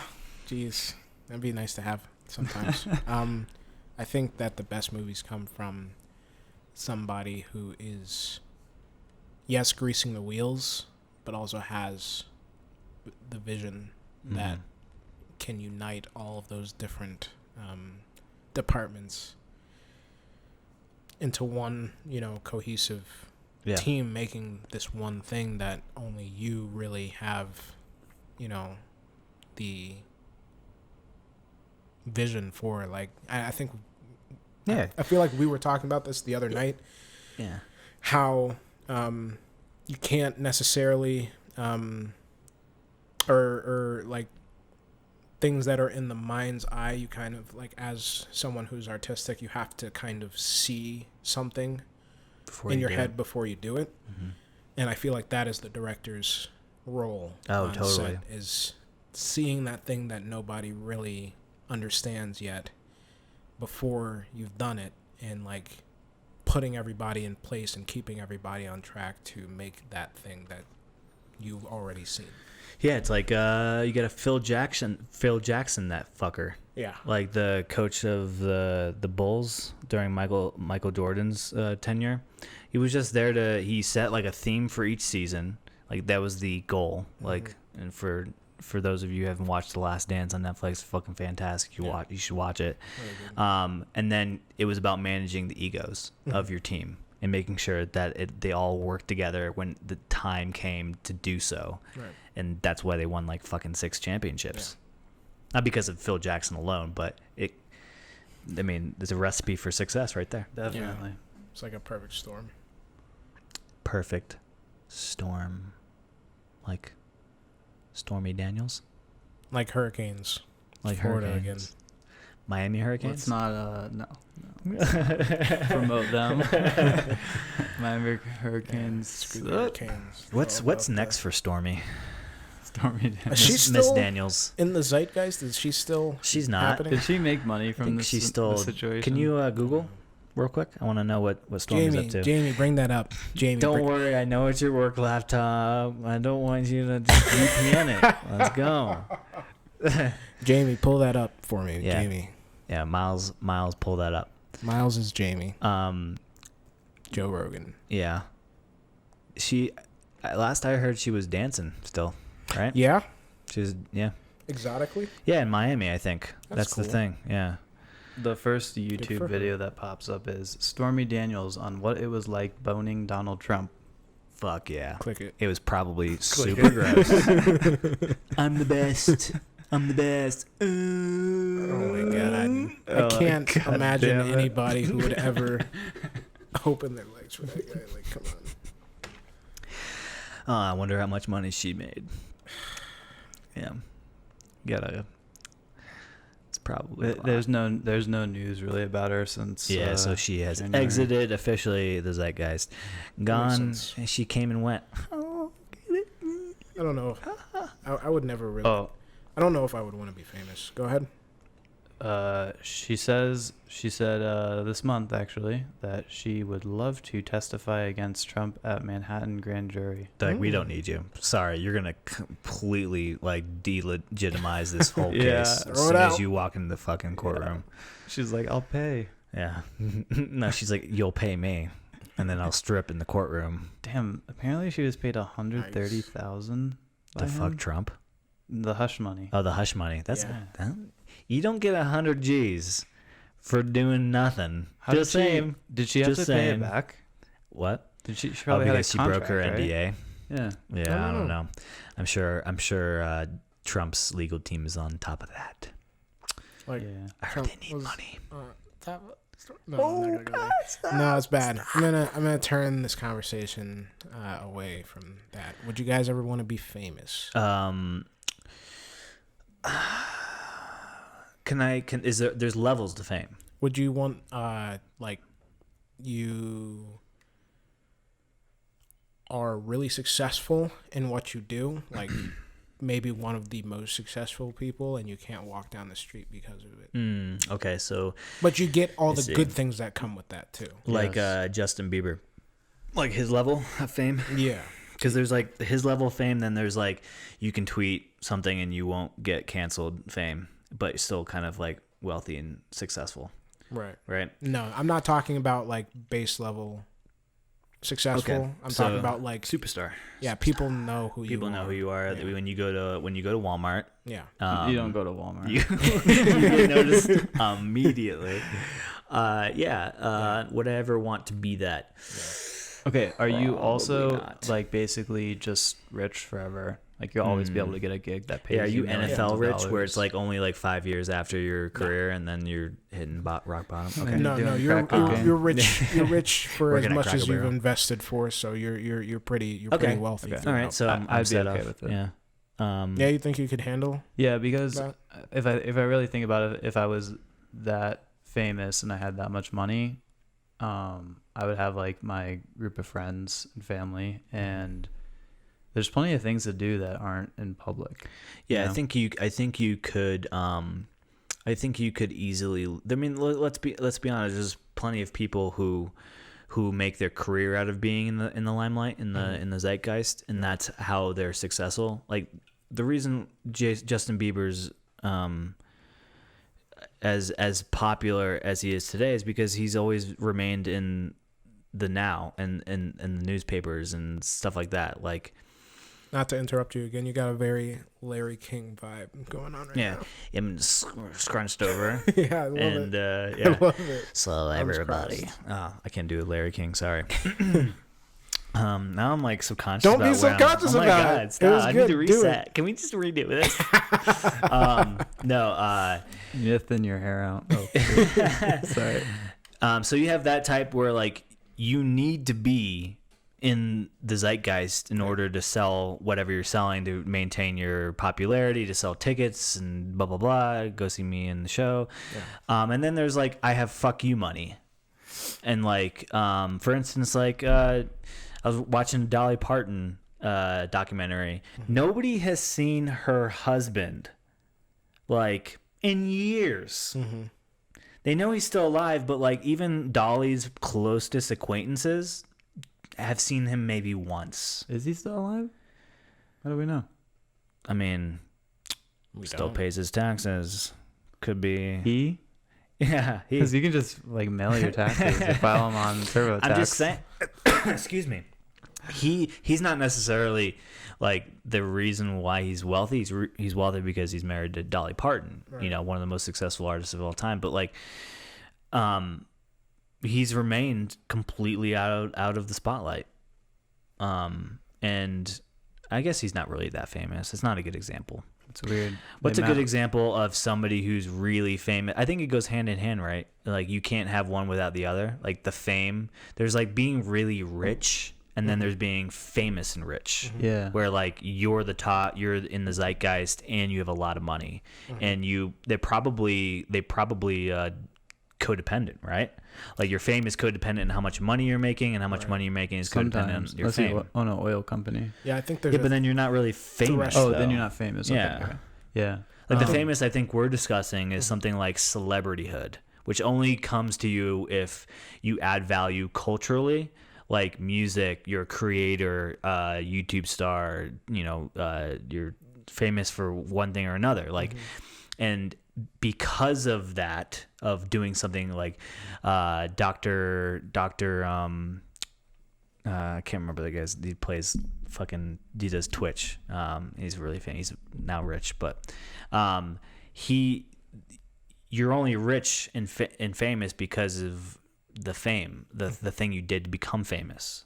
You know, so you can't necessarily stop doing that. I feel like you almost always have to be, unless you have acquired so much wealth that you no longer need to lean on that, and you can kind of fall out intentionally. I think like Tupac would be a good example. Yeah. Someone who. But then, but he's also dead. Well, no. I mean, allegedly. Good point. I think like, think about like, like Justin Bieber. I'm sure if Justin Bieber stopped making music today, that he could not maintain the fame lifestyle of like, you know, owning mansion. I honestly don't know about Justin Bieber's like spending habits, if he's like a baller or whatever, but like a lot of people who, NFL players, perfect example. Very limited amount of window of when you can make a lot of money very quickly. And then you age out and suddenly your income's gone, but you have to maintain the same amount of lifestyle in order to like hang with other celebrities. Like it's a kind of like a social club. And then they're all bankrupt. Like I think like 78% of NFL players after they retire become bankrupt. Yeah. It's very worrying odds, and a lot of that is because of education and financial education. A lot of football players, you know, are black. Right. And a lot of the just education systems of education in America surrounding, you know, black areas, black families, black students. There's just, you know, they get like, people just don't, like, the government doesn't care as much. Right. They're not as well funded, therefore the quality of education isn't there. Right. And then so in turn you end up having these these Right. these people who have no other choice than to become football players to give Make some it big. sort of Yeah. income, and then once that runs out, they haven't really gone through college seriously to like make those gain those skills that can help them Yeah. after football ends, which Yeah. like I think people I feel like that is like there's a turn happening where more people are trying to get they understand that football is a temporary career and that you have to have something else after that. Yeah, like, and it also I think has to do with who you're surrounding yourself with. Right. Like I, before I graduated college, I was interning for this guy who was a former Eagles and Bears NFL player, and his name's Elton, and Elton has his own couple of his own businesses. Like he owned like some Subways, some yoga salons, and he also owns like not a recruiting, but a franchise. He would be an agent for college players that are getting into the NFL. And part of his company and his tenets of his company is to set them up for a post NFL career, to have a foundation, because he's well aware after already going through that system that, listen, like a lot of the guys they make a lot of money, but like the honeypot's like only there for so long. Like we're aging men. We age out eventually. Yeah. You have to set yourself. So his like main priority is getting these guys set up to have post careers and maintaining some kind of stream of revenue. Yeah. I think it's a pretty big thing now. Yeah. Like in all sports, like NBA, like baseball, that's a big thing as well. Wasn't that HBO show with Dwayne Johnson? Ballers. Wasn't that basically about that? I watched some episodes. My dad was like in love with that. It's a pretty good show. My wife loves that show. Yeah. It's pretty good from what I saw. But it's like Entourage, kind of has that vibe to it. Yeah. But that's kind of the theme. Like he helps players kind of get through. Like, hey, you got to be disciplined, and then like deal with your money and shit like that. Yeah, it's a real thing. And then like the whole CTE thing. I mean, that's so fucked. Yeah. But yeah, it's rough. What it is. Yeah. What's next for Collin? What is your 5-year plan, sir? Oh, no, don't ask Where do you want to be in 5 years and then 10 Future years? Collin. The last 5-year plan I made was like 5 years ago when I graduated, and I'm here. Well, you did it. You're here on the Lucky Duck. Yeah, I guess that was part of your 5-year plan, right? Yeah, You're sure. like, I'm gonna make it on this wildly successful podcast show. And why'd you laugh? Yeah, it's weird, dude. I just weird. am I'm happy. right. We're right here. We're right I here. just laugh when I'm happy. Oh, okay. No. So the immediate plan is to find some sort of success in concept art, because I really enjoy painting. Like for a while, I think it's really hard to enjoy something. For a lot of people, I feel like it's really hard to enjoy something that you're not good at. So for me with painting, it was always like I've been drawing since I was young, like drawing in the margins of my notebooks and all that kind of stuff. But I never thought that I was like really, really good until recently when I started like really cracking down and practicing. And it's like, now that my stuff is good by my standards, like, and I'm pretty hard on myself a lot of the time. It's probably a character flaw. Stupid Collin. Stupid. I have no plan. It's like it's now that I know that I'm good at something or good at that, it's just like it makes me want to do it even more, because I'm just like, oh, how far can I push this thing? Like how good can I get at this? So I really want to do that. I want to do some more film stuff because I haven't like written or directed anything in a few years now. Something nerdy, something fun I want to make, because that's always what I've liked making.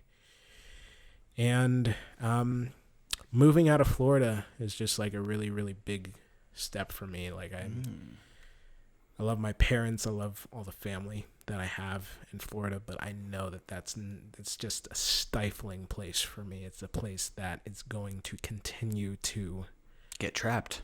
Yeah, no, I can't breathe. I can't be who I am supposed to be trapped in Florida. Like I need to spread my wings and fly. Like a peacock. So when you're on Those are flightless birds. when you're on season 2, Yeah. we'll be talking about where you're living now. Yeah, that'd be nice. Hopefully, it's a different place. Yeah. Well, we'll check in with you, and hopefully by then you're living in LA. You're doing your concept art for a big studio. Yeah, Or you're living in South Dakota and you do it remotely. I mean, that's a new thing these days. Yeah. You never know. and I love that. I Yeah. love that. That's a possibility. Yeah. Yeah. Yeah. Well, it feels fitting to end it right here. You guys are cool with that? Yeah. Give the audience and listeners one more time of your Instagram handle so they can check That out your is latest art. At Lockjaw Art. At LOCKJAWART. I should write a jingle, shouldn't I? Yeah, it kind of sounds like you can make it rhyme in some way. Yeah, that'd be Yeah. cool. That's perfect. All right. Countdown Thanks for to being on, season man. 2. This was really fun. We'll have to do Thanks it for again. having me, guys. And until next time, everybody, see you next time. Adios. Bye. Goodbye.